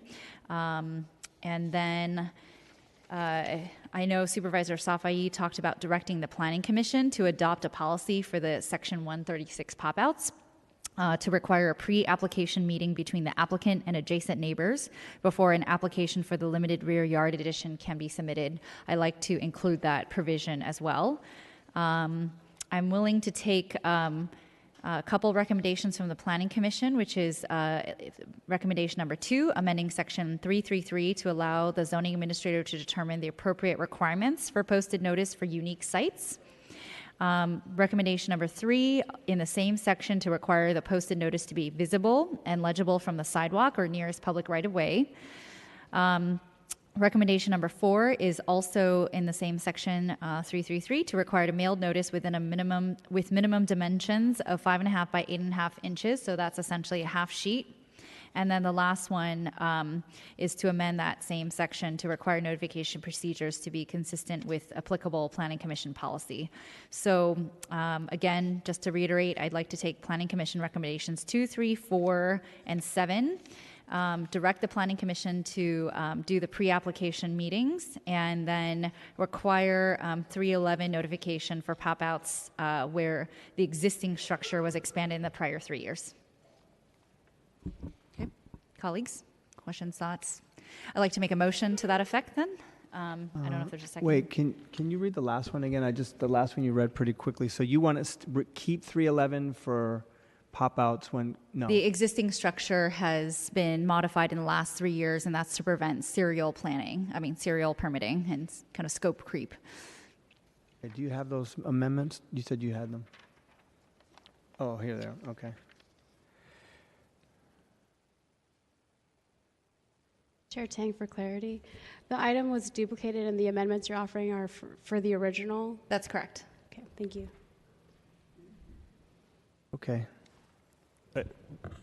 Deputy City Attorney Givner, just think it would be cleaner if you amended both the duplicate and the original with these amendments, so we have two documents that look the same. Yes. Okay, I would like to make those amendments to both versions then.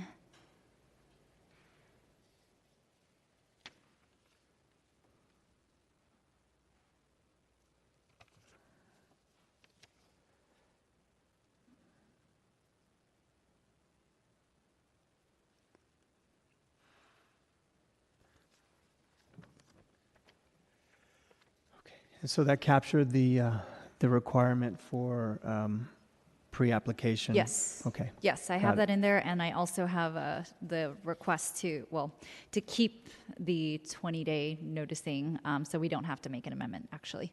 Okay. I'm fine with that. Okay, I'll so is make that motion. Second. Okay, and we're going to do that without objection then, okay? So both files were amended to that effect, and then on... And did we accept your amendments for Supervisor Kim? Did we yes, do that to the already? duplicate, or did we, for the duplicated version? She just touched Okay, on them. so on the duplicated version around signage, then I think there was a motion from Supervisor Kim for those amendments. Right. Oh, sorry, yes, Deputy City Attorney. That set of amendments would be adopted next week. Next so right week, now okay. you're just continuing that Okay. item. And I did want to comment that there was a mention about continuing that portion to the July 18th and next Land Use Committee meeting, but I believe it's going to be canceled because of the budget hearings. And so it would be July 25th. Is that okay? June 25th? I mean, sorry, June 25th. Central Soma. Have few meetings before recess, but I mean, up to you, depending on the schedule. But I just wanted to note that there's no June 18th meeting. So this would all be heard on June 25th? It could be June 25th, or if you'd like another date, that's fine too. I know Central Soma is on docket for June 25th, and I imagine it'll be a fairly lengthy item. And so I'm happy to hear both. I would maybe suggest hearing it at the next land use meeting after June 25th. Okay. So that would just be my suggestion. July 2nd? July 9th, because July 2nd, I think is also canceled because of the 4th of July holiday. Is that okay? Yes. Okay, so July 9th then. Okay. So we'll continue item number 2 to Monday, July 9th. Okay. All right, so we can do that without objection then? Okay, without objection, Supervisor Safai? Okay. All right, okay, great. So I think then on the amended version before us today, if we can get a motion on that item. So make a motion to send the amended version out with positive recommendation. Are we doing committee report? Or are we No, sending it to just the regular. Yeah, with positive recommendation to the full board. Right, and we'll do that without objection. Okay, thank you very much. And before we hop into item 3, I just wanted to let you know that Supervisor Yee is going to be filling in for me for item 3. Supervisor Kim will be chairing the rest of the meeting on my behalf. So, Madam Clerk, can you please call item 3? Yes, item number 3 is an ordinance amending the planning code to designate 234 through 246 First Street, aka Phillips Building, as a landmark under Article 10 of the Planning Code and affirming appropriate findings. Thank you very much, Madam Clerk. And I am the author of this item, the landmark designation of 234/246 First Street. And I see our planning department up to present on this item. May I have the overhead, please? Good afternoon, Supervisors. Shannon Ferguson, Planning Department staff. I'm here today to present the Historic Preservation Commission's recommendation for landmark designation of the Phillips Building located at 234-246 First Street in Soma. The Phillips Building is currently listed as an Article 11, Category 1 significant building. In January 2017, the HPC approved a major permit to alter, which included transfer of development rights and an expanded mezzanine, as well as a condition to designate the Phillips Building as a landmark. The landmark designation report was prepared by Architectural Resources Group in November 2017. HPC Commissioners Highland and Matsuda conducted a site visit on December 6, 2017, and the HPC initiated landmark designation the same day. On March 7, 2018, the HPC unanimously recommended landmark designation.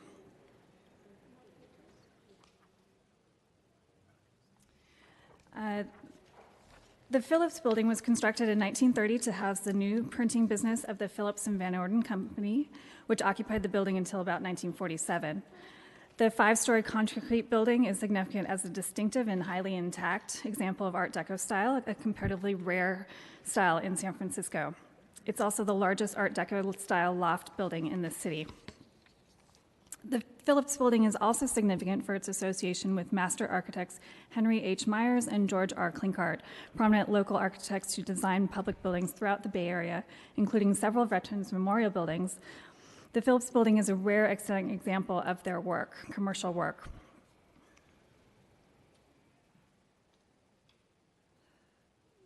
Character-defining interior features include the elevator lobby and former display showroom. These spaces are eligible for designation because they were historically publicly accessible. There's no known public or neighborhood opposition to designation as a landmark, and the owners are supportive of landmark designation. The department believes the building meets the established eligibility requirements and landmark status is warranted. The HPC recommends landmark designation to the Board of Supervisors. This concludes my presentation. I'm happy to answer any questions, and the property owners' representatives are also here today to answer any questions you may have. Thank you. Thank you. I think we... Oh, okay, so Supervisor Yee has been officially part of the Land Use Committee. Thank you so much, Ms. Ferguson. So at this time, we will open up for public comment on item number 3.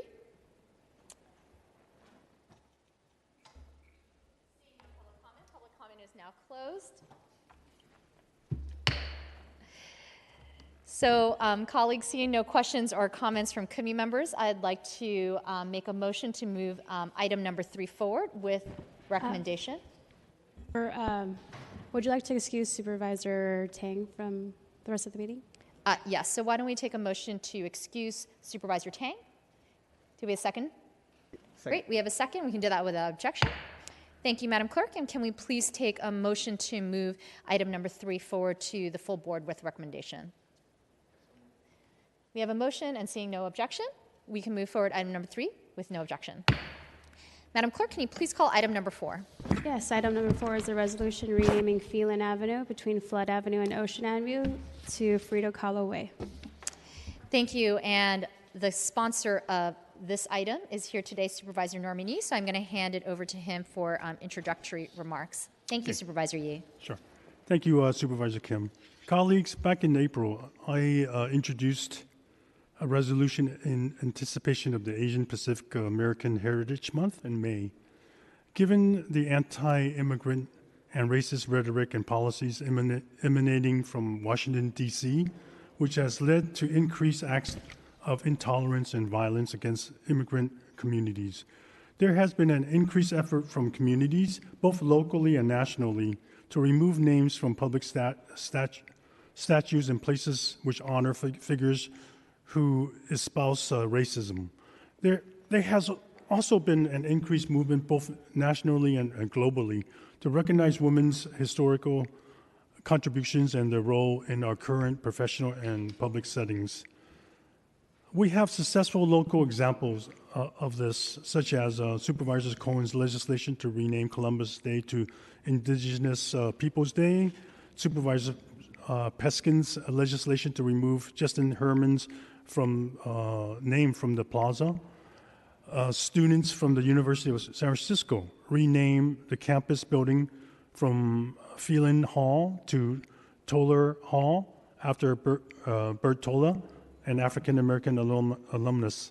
Not only has our country's consciousness been raised to acknowledge the important contributions from historically marginalized communities, people of color, particularly women of color, and also the disabled communities. We must know our history in order not to repeat mistakes in our past. That is why today we are hearing my resolution to rename Phelan Avenue to Frida Kahlo Way and remove Phelan's name's racist legacy. James D. Phelan served as San Francisco mayor from 1897 to 2002 and was the senator from 2015 to 1915 to 1921. He supported the Chinese Exclusion Act of 1882 and the Immigration Act of 1924, banning Chinese and Japanese immigrants. He ran his senatorial campaign on the motto, "Keep California white and save our state from Oriental aggression." I want to read from you from the interview that happened with the Boston Herald in 1907, when Phelan talks about the silent invasion of Japanese workers into California. Quote, "But California is a white man's country, and the two races cannot live side by side in peace. And as much as we discovered the country first and occupied it, we propose to hold it against either a peaceful or warlike invasion. As soon as Japanese coolies are kept out of the country, there will be danger of irritating these sensitive and aggressive people. They must be excluded because they are non-assimilable. They are a permanently foreign element.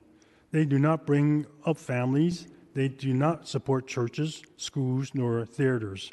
In time of trial, they will not fight for Uncle Sam, but betray him as the enemy."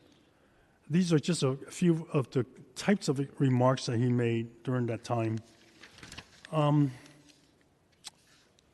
So he also supported legislation to make interracial marriage between Asians and Caucasians illegal. The street was named as Phelan Avenue as early as 1906, and though the street name was supposedly named after his father, James Phelan, who was a wealthy real estate broker, the younger Phelan's anti-immigration policies besmirched his father's name. The street may not have been named after his father if his son had not been just finishing his mayoral term. The younger James Phelan and his racist views are the most widely associated with the Phelan name. Most street renaming processes have not undergone as extensive a community process as my office has conducted. I outreached to Archbishop Riordan High School, to the principal, and to City College last summer, reaching out to them and expressing my intentions. And at the time, the principal at Archbishop, when I told him that, he went back to check, and he came back to me and said, this shouldn't be a major problem, although they would have to change their letterhead. And at the time, I also told him that, you don't have to worry about that for at least 5 years. My office then proceeded to door knock and sent letters last fall to all the residents up and down the street of Phelan, also eventually inviting community members to join my renaming committee. 2 residents participated, and we shortlisted 5 names, which went out to vote. At the time when I wanted to rename Phelan, I had really no particular name in mind, except that I wanted to raise an issue, a historical mistake of saying this is not what we want today, and we'll find a better name. So after the voting, and by the way, it's a process that's not etched in stone where you have to have a vote at all. I mean, I just chose to get some input from the community as much as I could. But Frida Kahlo, another woman of color and activist, was the name that received the greatest support. The street renaming process would happen over a 5-year period, so there is ample time for neighbors to update their documents. We had a similar street naming in a much larger street many years ago. Same process took place. It was Army Street that was changed to Cesar Chavez Boulevard. Yeah. And again, there was controversy. People are not comfortable with changes. But at this point, nobody would say, let's change it back to Army because that's what it was. I mean, it's a part of history that we all know about. And we need to take this opportunity to really learn about history, really be a learning moment for all of us to say, well, what is it then that we want to have to reflect our current sort of values?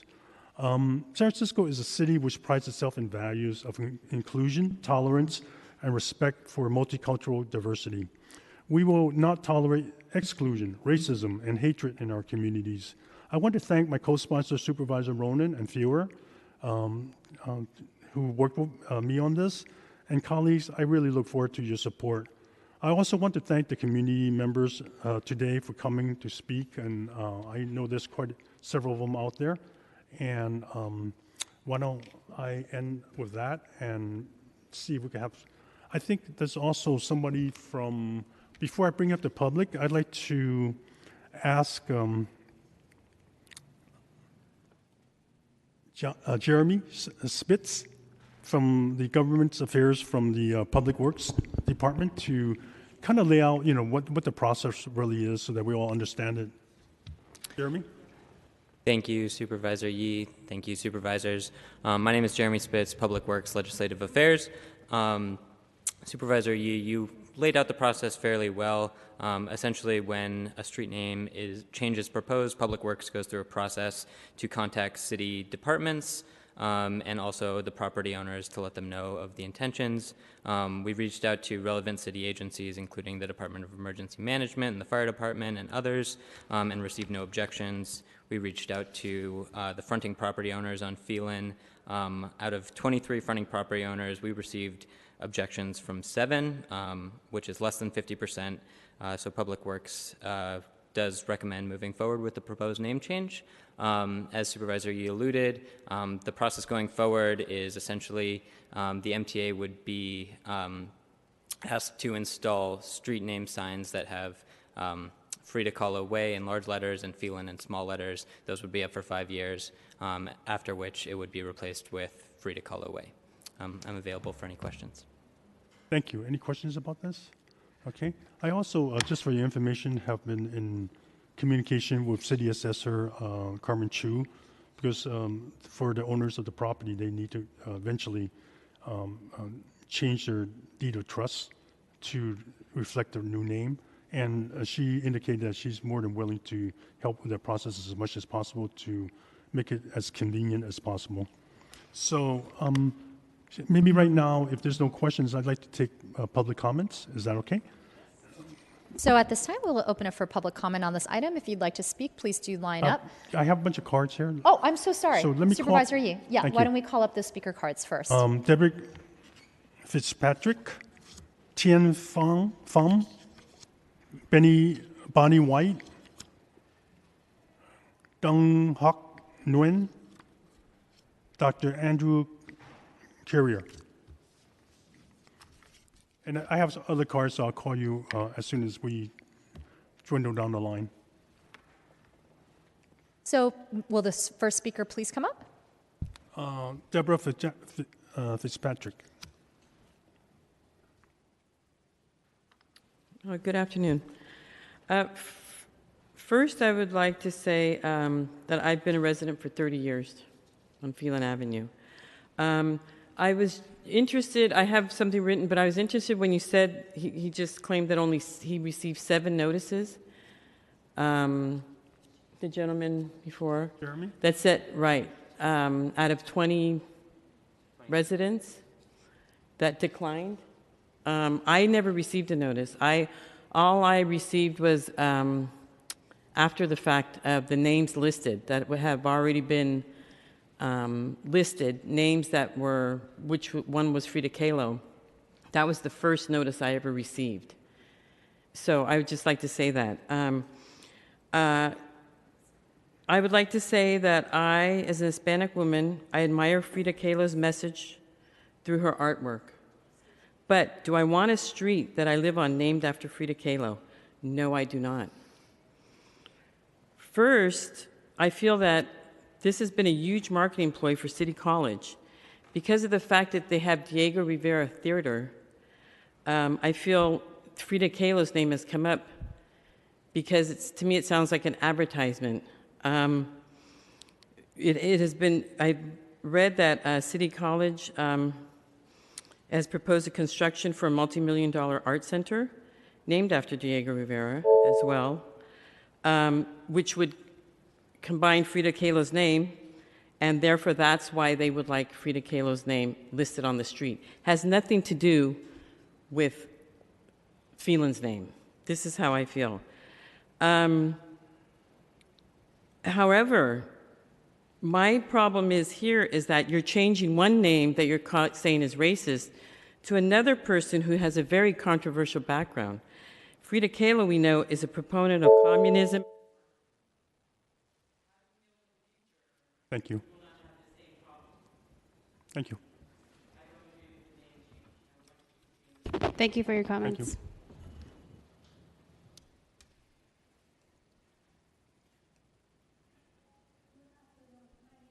Fam, I've been at 221 Phelan over 35 years, and I am very happy on Phelan. All the people there are very nice, very helpful. So one thing I noticed that the city, whenever you send the notice, you remember of the senior, M senior. Most of seniors don't have internet, don't have the knowledge beside the letter, the mailing.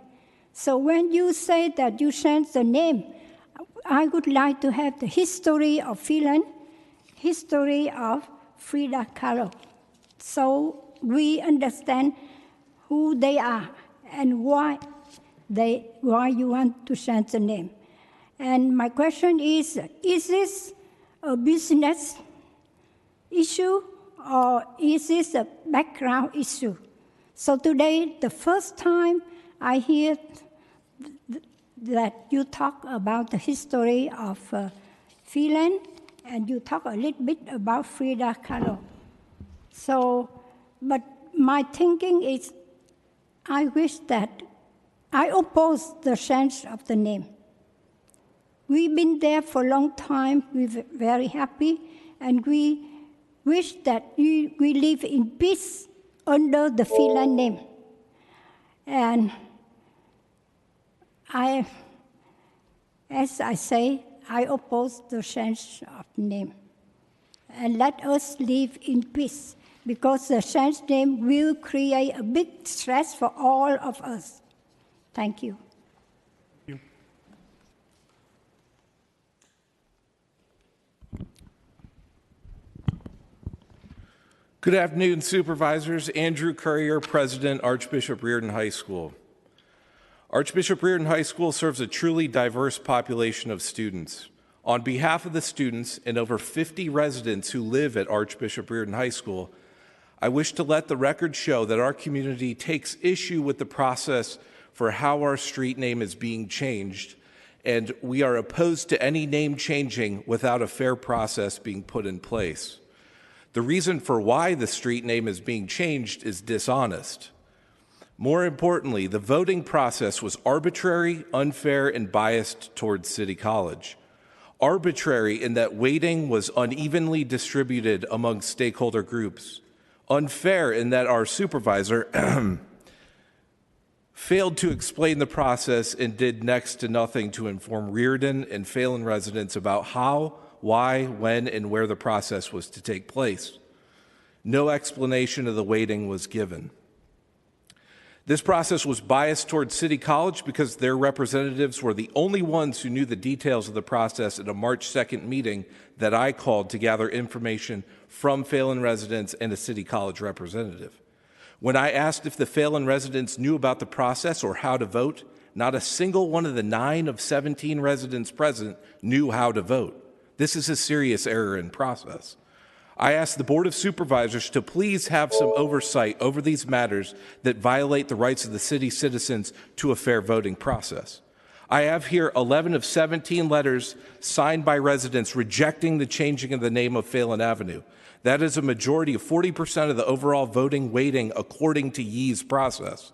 With my vote against, on behalf of Reardon High School, which constitutes 10%, that makes 50% opposed to the renaming. I plead with you to please revise the voting process with oversight.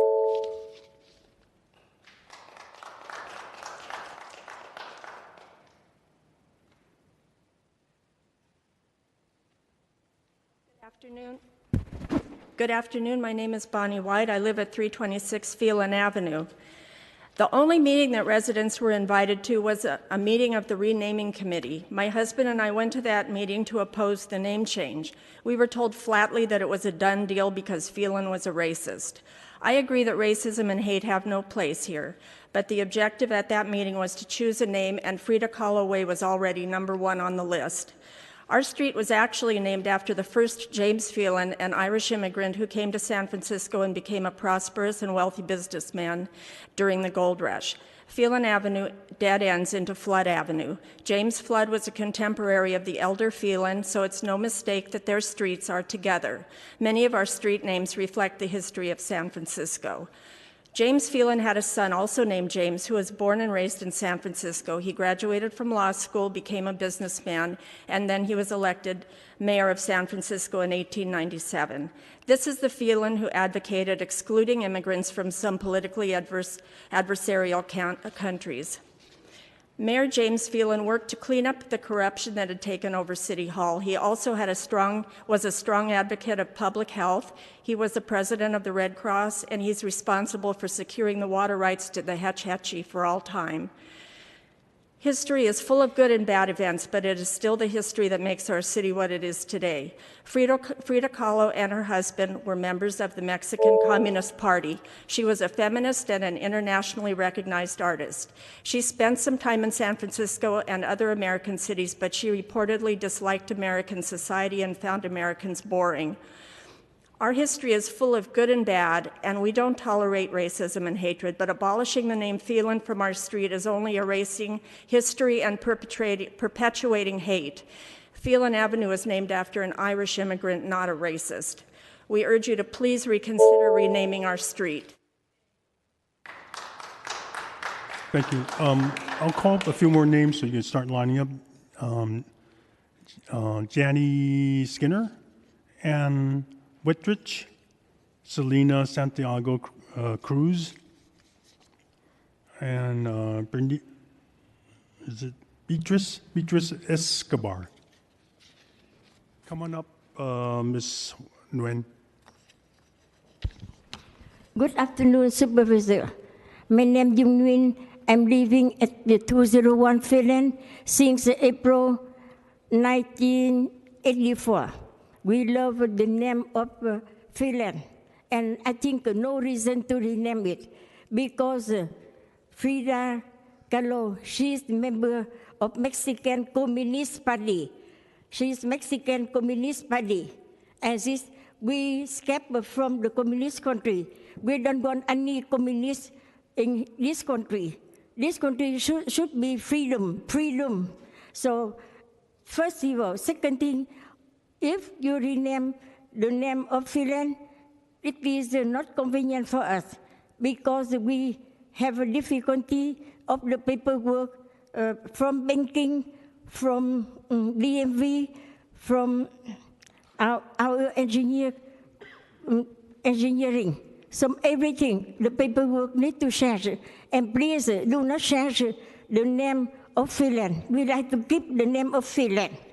And no reason to change it. If you change the name to Kahlo Way, to Frida Kahlo, so why you don't change the name to Teresa Mother?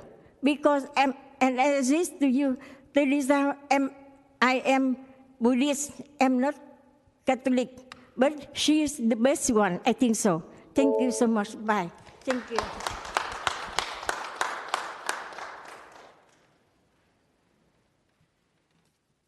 Good afternoon, Supervisors. My name is Janie Skinner. I teach at City College of San Francisco. I am faculty in the Trauma Prevention and Recovery Certificate and appreciate Frida Kahlo's role in bringing a complex examination of trauma in her art to the fore. Also, as a bisexual woman, I'm moved by the idea of having a street named for such a visible early out queer bi woman.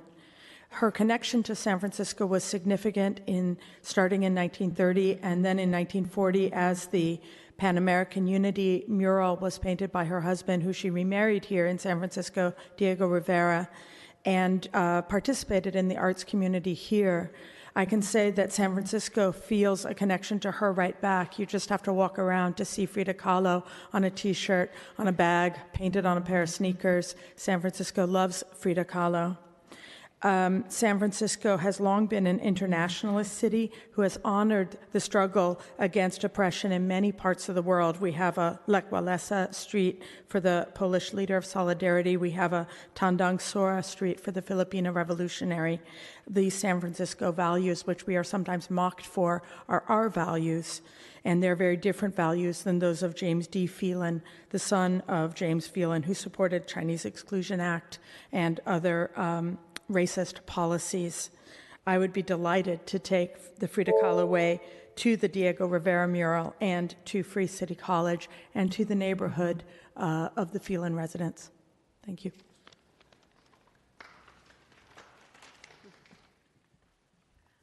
Good afternoon. My name is Ann Wettrick, and I'm speaking in favor of the resolution.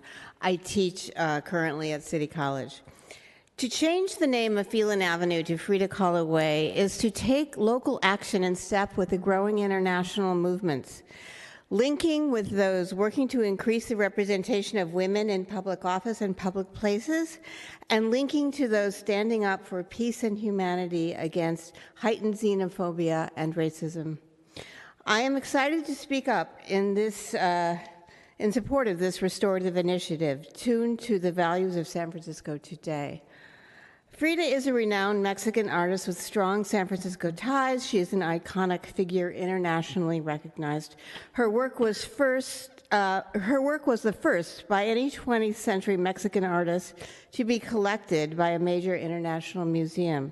Frida married the well-known muralist Diego Rivera. She joined with him while he was painting the world-famous Pan American Unity mural in San Francisco. This is where her style developed into the work for which she is best known. Frida is embraced by San Francisco artists and activists alike across generations and is celebrated around the world for her work and her resilient spirit as a queer woman of color with challenging disabilities.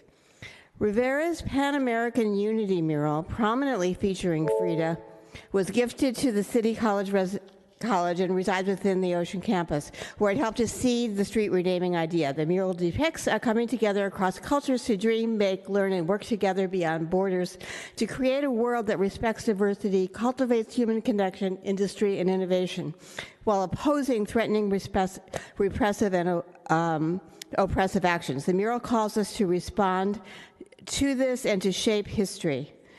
Phelan is a street name tarnished with. Thank you. Thank you very much.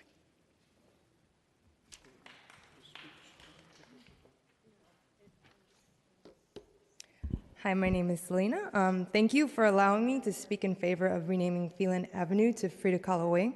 I am a student at City College of San Francisco, and I've heard so much about how people support this renaming process and why people are so excited for it. Frida Kahlo is an embodiment of expression of identity. There's pride in knowing who you are and what you stand for. Over the years, San Francisco has embraced many new identities, becoming one of the nation's largest epicenter of diversity, showing not just tolerance of one another, but acceptance. And that's something to be proud of. One thing Frida Kahlo excelled in was seeing herself, original beauty and all, for who she was, and allowed the world to remember her in that way. It's only befitting that we remember her by naming one of the streets and that so flawlessly illustrates love and acknowledgement of one another. As a trained sexual violence Prevention peer educator at San Francisco. Sorry. I appreciated knowing that Frida Kahlo addressed the issue of sexual violence in one of her paintings, A Few Small Nips. When I went to speak before the Associated Students Council at City College after I had studied Kahlo, I was pleased to hear how much support was among the students and hearing the renaming of the street outside our main campus after this courageous and talented woman. Thank you. Okay, thank you. Before the next speaker comes up, I'll call a few more names. Tina Martin could line up. James Haas, Naomi Song, Jennifer Worley, Fred Moham.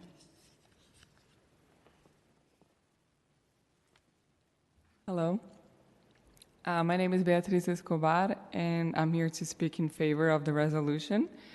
I am a former City College of San Francisco student. I've been a part of the community since 2013.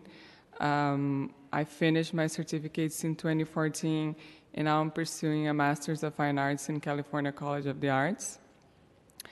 I am a mentor to underserved youth in a program in the Soma neighborhood, and I'm a member of the Latinx DMC committee at the Oakland Museum of California.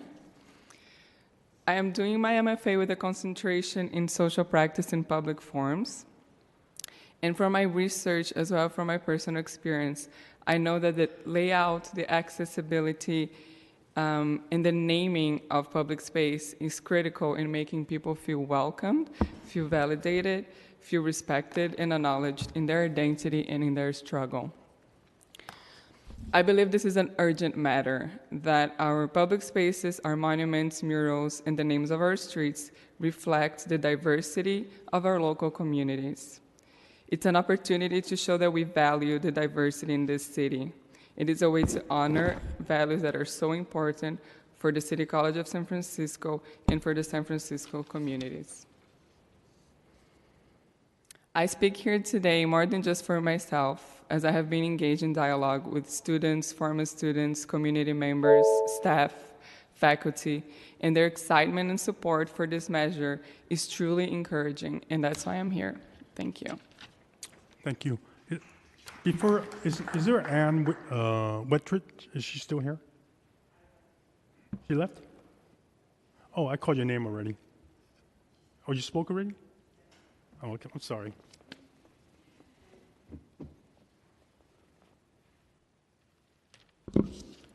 Hello, my name is Tina Martin, and I'm a retired teacher from City College of San Francisco, speaking in favor, strong favor, of this resolution.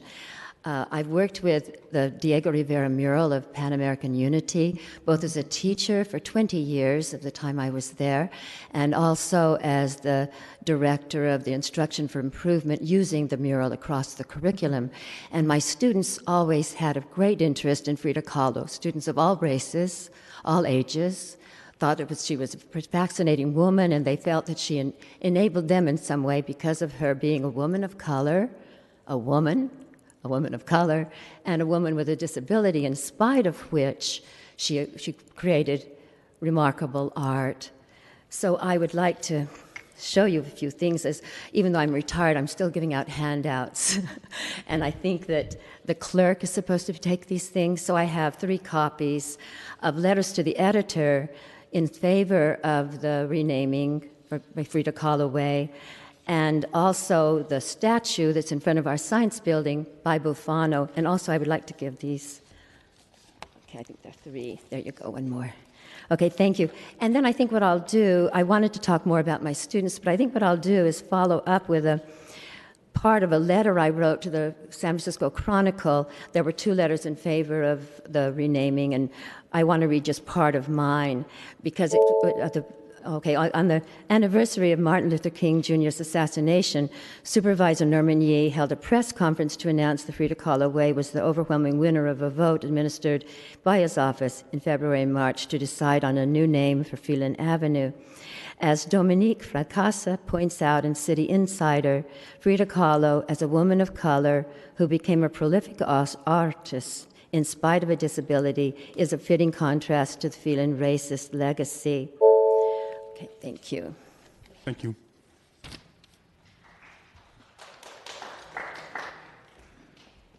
Supervisors, I'm Jim Hass. I'm not here to endorse or oppose the measure before you, but to give you some context.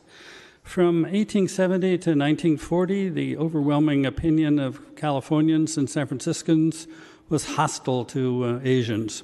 This was embedded in the working classes, so you will find the leaders of various unions, from the building trades, conservative building trades, to the maritime unions, saying the same sort of thing that you will find Phelan said. These views were held by the hierarchy of the Catholic Church, and in the media, to reflect possibly the attitudes of the readers, Michael DeYoung of the Chronicle wrote many editorials with these kind of views, and William Randolph Hearst eventually said the same things. And this affected politicians, not only Phelan, but we know Julius Kahn, but Hiram Johnson, who was governor and senator, very progressive, had the same views, on and on. Left-wing academics such as Edward Ross at Stanford, Jack London, the writer, it went across the boards.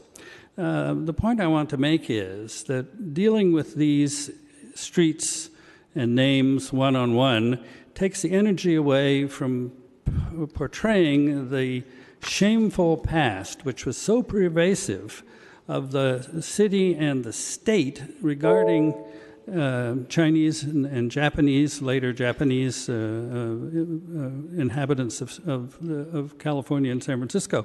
We should be putting our energies into telling that story in its total truth, rather than going one at a time. Are you going to take on the DeYoung Museum or the state court building named after Hiram Johnson? You need to have some priorities to get history told, not to suppress history.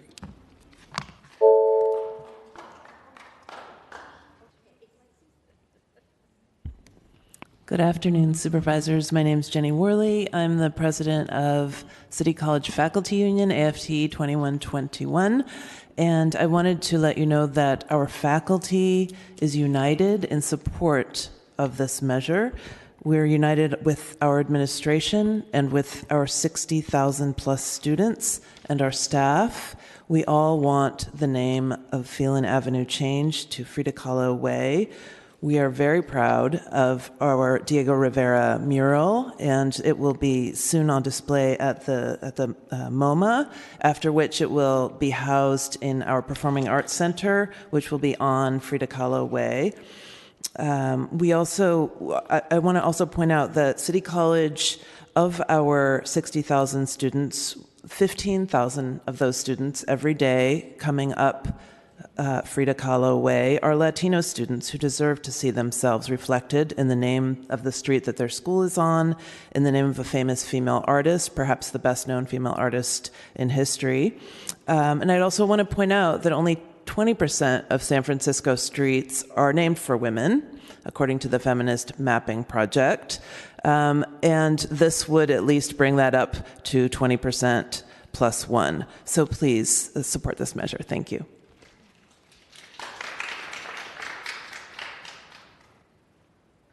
Good afternoon, supervisors. I'm Fred Mulheim, a lifelong learner at City College. I'm here to read a statement from Madeline Muller, the music department chair at the college. She can't be here today because it's the first day of the summer semester. In her column in last Saturday's Chronicle, titled "Another Chance to Get Rid of a Demeaning Relic," Kaylee Milner correctly describes how embarrassing it is that San Francisco seems unable to correct things honoring racist forebearers, while dozens of cities in southern states have all taken down monuments, renamed schools, and retitled highways. How fortunate that you have the opportunity to correct that embarrassment at your Monday's committee meeting by voting to forward a recommendation to change Phelan Avenue to Frida Kahlo Way. Some say that such a change is not really necessary, since the Phelan involved was not the notoriously anti-Asian Senator Phelan. However, This would be like, like excusing a swastika because in some cultures it has not been used to symbolize evil. The Phelan name is toxic and should be replaced immediately. You now have the opportunity to join in the enthusiastic recommendation from many, many citizens to rename the short street, which runs primarily in front of City College, in honor of an iconic world-class woman artist. Best of all, Frida Kahlo has a particularly personal and artistic history with the college. It is a perfect fit. Thank you for your careful consideration. Thank you. I want to call a few more names. Timothy Killa Kelly, Lisa Messick, I think it's Don Scam, John Chusuna, and Leslie Simon.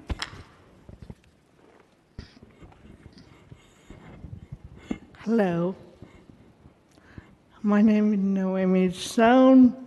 I've been an activist and member of this community, San Francisco, for over 40 years, and I'm here to support the name change of Frida Kahlo Way. I appreciate the feelings of the residents and do not want to deny their inconveniences. However, I think if we look at changing the name, we look at what Frida Kahlo symbolized. And for me, she symbolized community. And that's what City College is about. And that's what brings people together.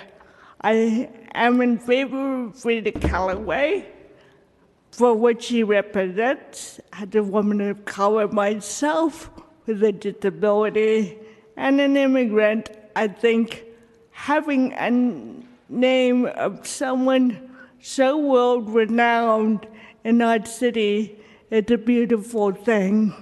Thank you. Thank you.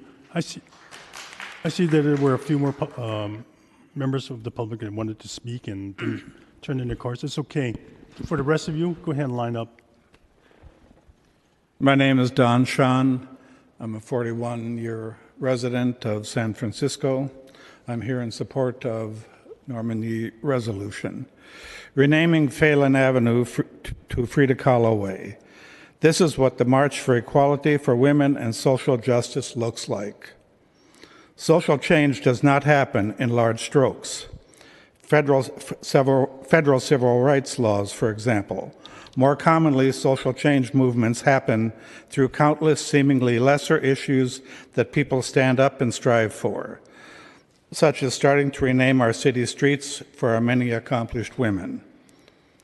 History is not a static, permanent condition. Our history and how we view it can and must change if we are to evolve and grow as a society. We should not altogether erase what came before us. That's what history books are for. But our outward manifestations of how we live and act must grow with us. Equality for women is not just about pay. It must include visibility and representation at all levels in our society. If not now, when? Further, City College support of Frida Kahlo Way should not be looked at as a minor single entity. Students, faculty, and staff that live all around the city have worked hard to make this change a reality. They participated in and worked through their elected representatives at the college. The participatory governance council includes students, faculty, and classified staff and administration. They all voted unanimously for Frida Kahlo. Their citywide elected board of trustees heard their arguments and their voice. They voted to stand with the entire body of people they represent to support this important cause. Their chancellor unequivocally stands. Thank you very much.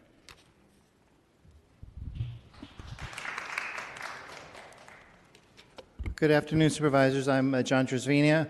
I'm a native San Franciscan, District 11 homeowner. I very much support the change, and I want to thank Supervisor Yee for the lengthy process that you engaged with the community. I read about it in the West Portal Monthly, and it's been around for a long time. There are no rules to do this necessarily, but I think what you engaged in was a very good-hearted effort and a well-meaning effort to make sure that people heard about this. A century ago, as you stated, when Phelan ran for governor, he ran on the platform of Keep California White. That time has long gone, and this street name should go. Back a century ago, San Francisco very miserably was the capital of discrimination against Asian Americans. And today, as we see with city mothers and fathers like you and others throughout city government, we are a different city. Our street should reflect that. USF changed the name of Phelan Hall to Bert Toller Hall, as you mentioned as well. Also want to thank you for honoring Supervisor Kim. Thank you for honoring C.C. Wing. C.C. Wing is a Lowell High School graduate, USF Law School graduate, the first Asian American lawyer in the state of California. He became a lawyer in 1918 at the time of the Phelan era, and he took on the San Francisco Police Department against police brutality. A century later, we recognize him, and he is a San Franciscan. Perhaps he can get a street in the future as well. But the principles that we live by today, I think you follow them in terms of process, follow them in terms of outcome, and I'm very pleased and thank you for making this change possible, this process possible to change the name of Phelan Avenue. Thank you.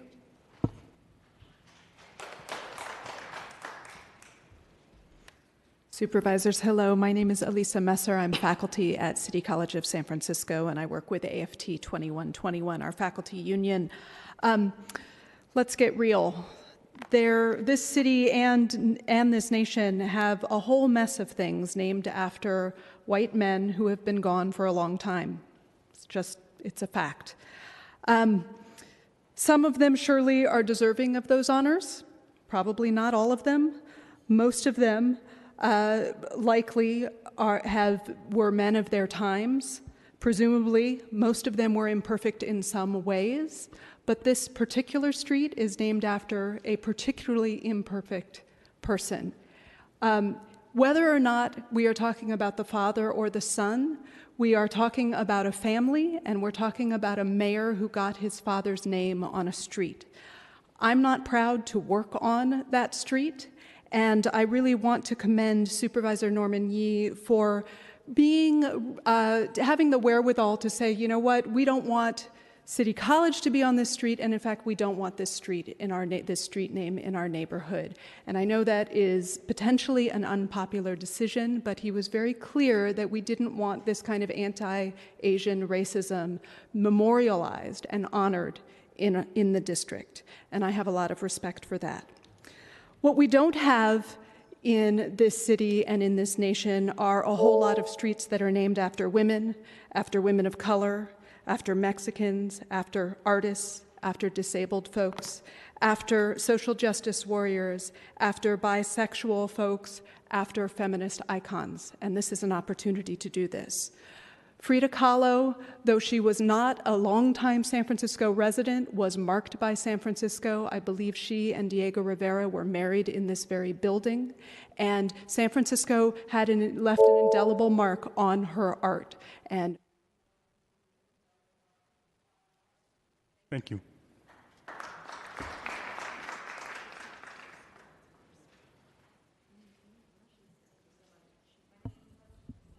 Microphone on? Okay. My name is Leslie Simon, speaking for Frida Kahlo Way. I've taught at City College of San Francisco since 1975, including Women in the Arts. I introduced students to Frida Kahlo. Every semester, I watched how her work, her vision, and her resilience inspired them. Student Tamim Tutakil, who is the president of our Associated Students Council, spoke at the press conference when Supervisor Norman Yee announced that Frida Kahlo Way had the most community votes. Tamim told two stories, and he wished he could be here today to tell them again. First, the political story. As a Middle Eastern student, Tamim said, "Phelan would have been no friend to my people." He loved that Frida Kahlo spoke for the indigenous people and for all poor people and against those who have exploited them. Tamim also called Frida Kahlo Way a romantic story because the mural of Diego Rivera, the love of Frida Kahlo's life, as you've heard today, will be installed in the Performing Arts Education Center to be built on that street. I'm going to end with 2 quotes from local newspapers, opinion pieces. The first is from The Crusader, Reardon High School student newspaper. As you know, it fronts on Phelan also. Karl Vanuska, one of the editors, argues, "It is misguided to protect some of these street names and call it protection of our culture, when in fact, sometimes these street names don't represent our city as a progressive city." And finally, City College Board President Bridget Davila and Chancellor Mark Rocha concluded their op-ed yesterday in San Francisco Examiner, and this is what they said. "So let June 11th be the day we take another important step on the path to a just society based on the principle of inclusion. This action will be in accord with a city and a community that celebrates creativity and compassion." Thank you so much.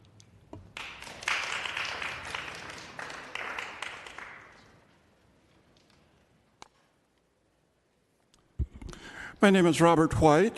I'm a resident of Phelan Avenue, and I'm an instructor at City College. With that in mind, I see both points of view. With that in mind also, I want to stress, 1, that the greatest impact of the name change is going to be on the residents of Phelan Avenue, the individuals that have homes there that have to deal with the name change, and we will not accept it. 1.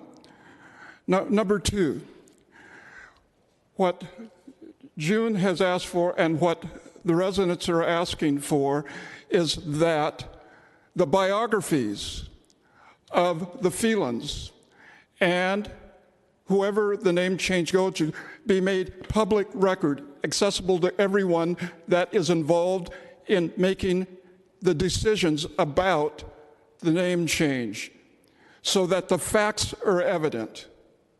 It's evident that Phelan Avenue was named not after who was being defamed here. It was named after his father. Do not blame the parents for the sins of their children. Thank you.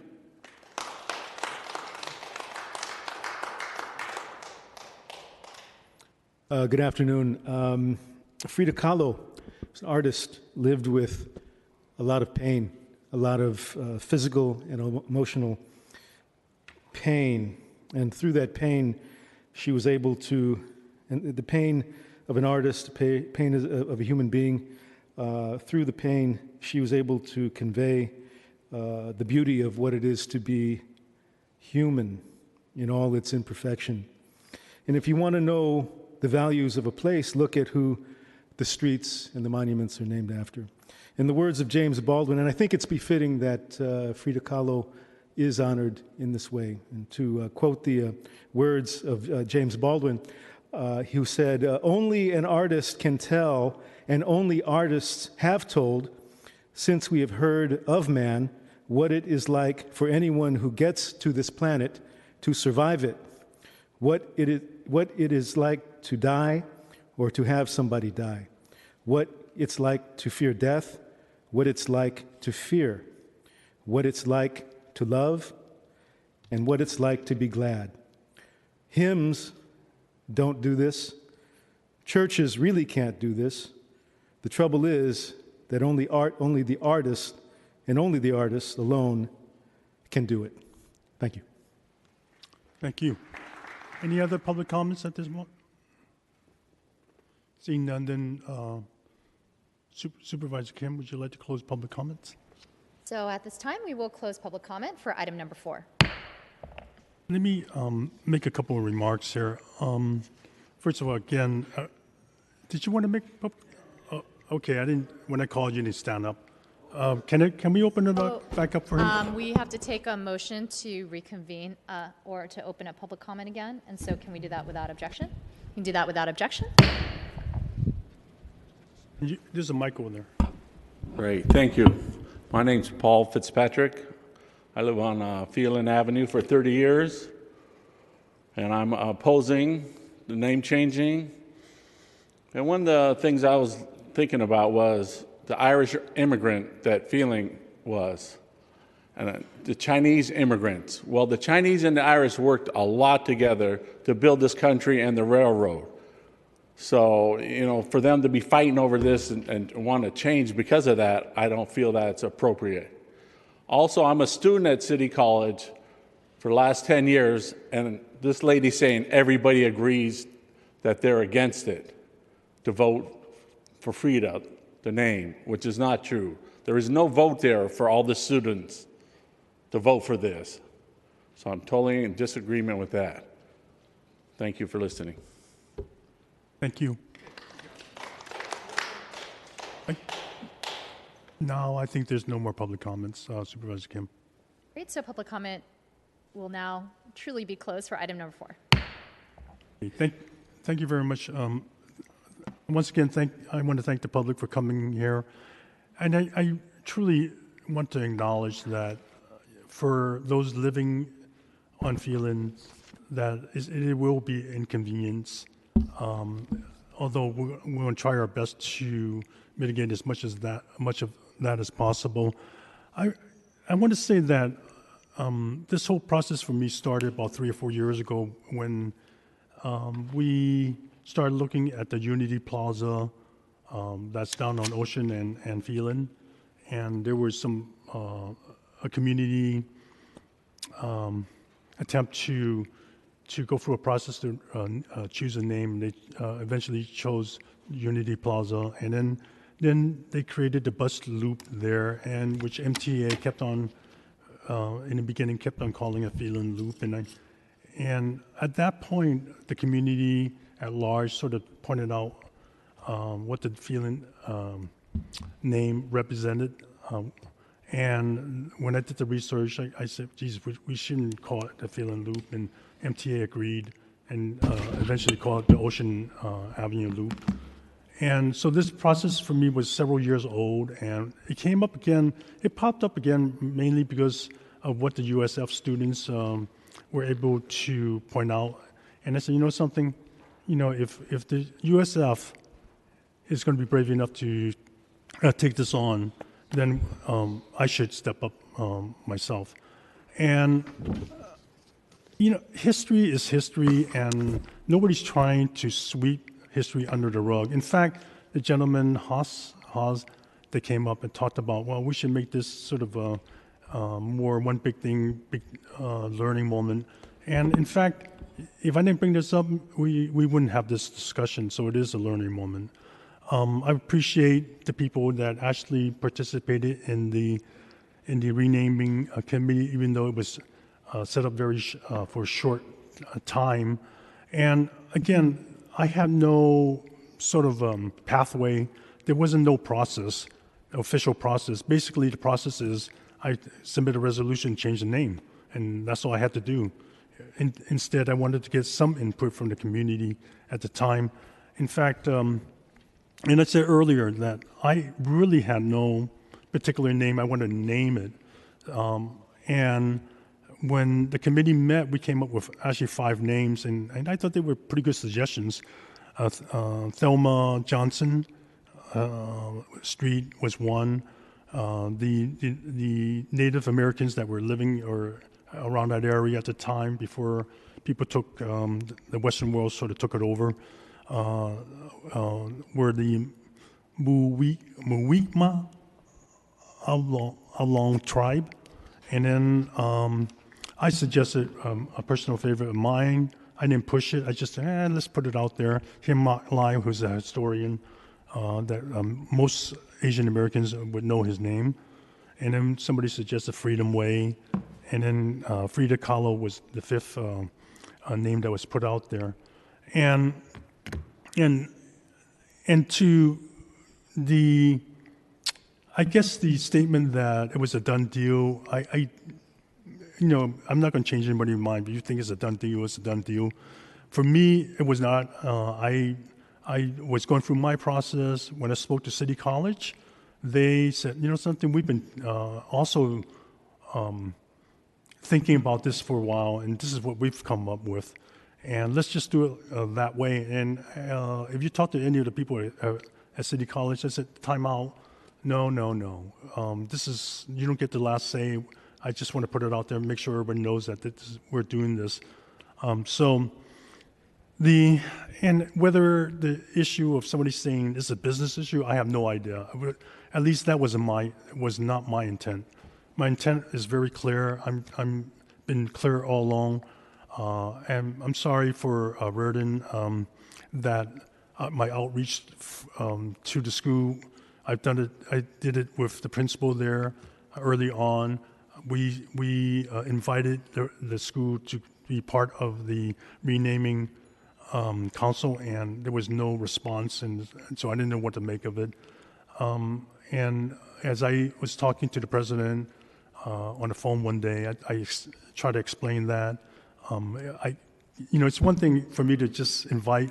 I can't force anybody to come to the table. So I also want to share a little bit more because most of the residents live near, in fact, I think, yeah, you live near Westwood Park where I live. And when I moved there over 30 years ago, I was given a CCNR and I read it. I go, oh my God, does it mean I can't live here? And I guess my realtor was shocked that somebody actually read the CCNRs before purchasing a building. And what it said was a bunch of things, including no livestock, no Negroes and no Orientals can live here, let alone purchase anything. So when I asked about that, and the realtor went back to check, he said, oh, don't worry about it. Well, eventually it's like, well, I kept on asking, why are they passing this out? And this is part of their history. It's part of the history of the association next door to Phelan. And eventually, at a meeting, I was able to bring it up again and talk about it and say, well, why do we have this? And people try to shoo me and say, don't worry, that was, back then. You don't have to worry about it now. I said, well, why are you passing this out?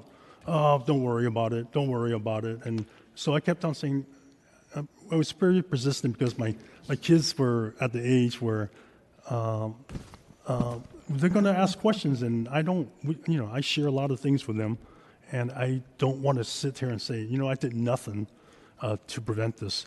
And eventually, because some of the people that didn't want to be inconvenient were saying it's going to cost us money to, and then finally a young lawyer stands up and says, I'll do it for free. And then they kept on objecting, saying, well, no. But if we change it, it's going to cost the association, a couple $100 to reprint it, something like that. And then finally another resident, after 2 hours of debate, stood up and said, something, I'm a printer, I'll do it at cost.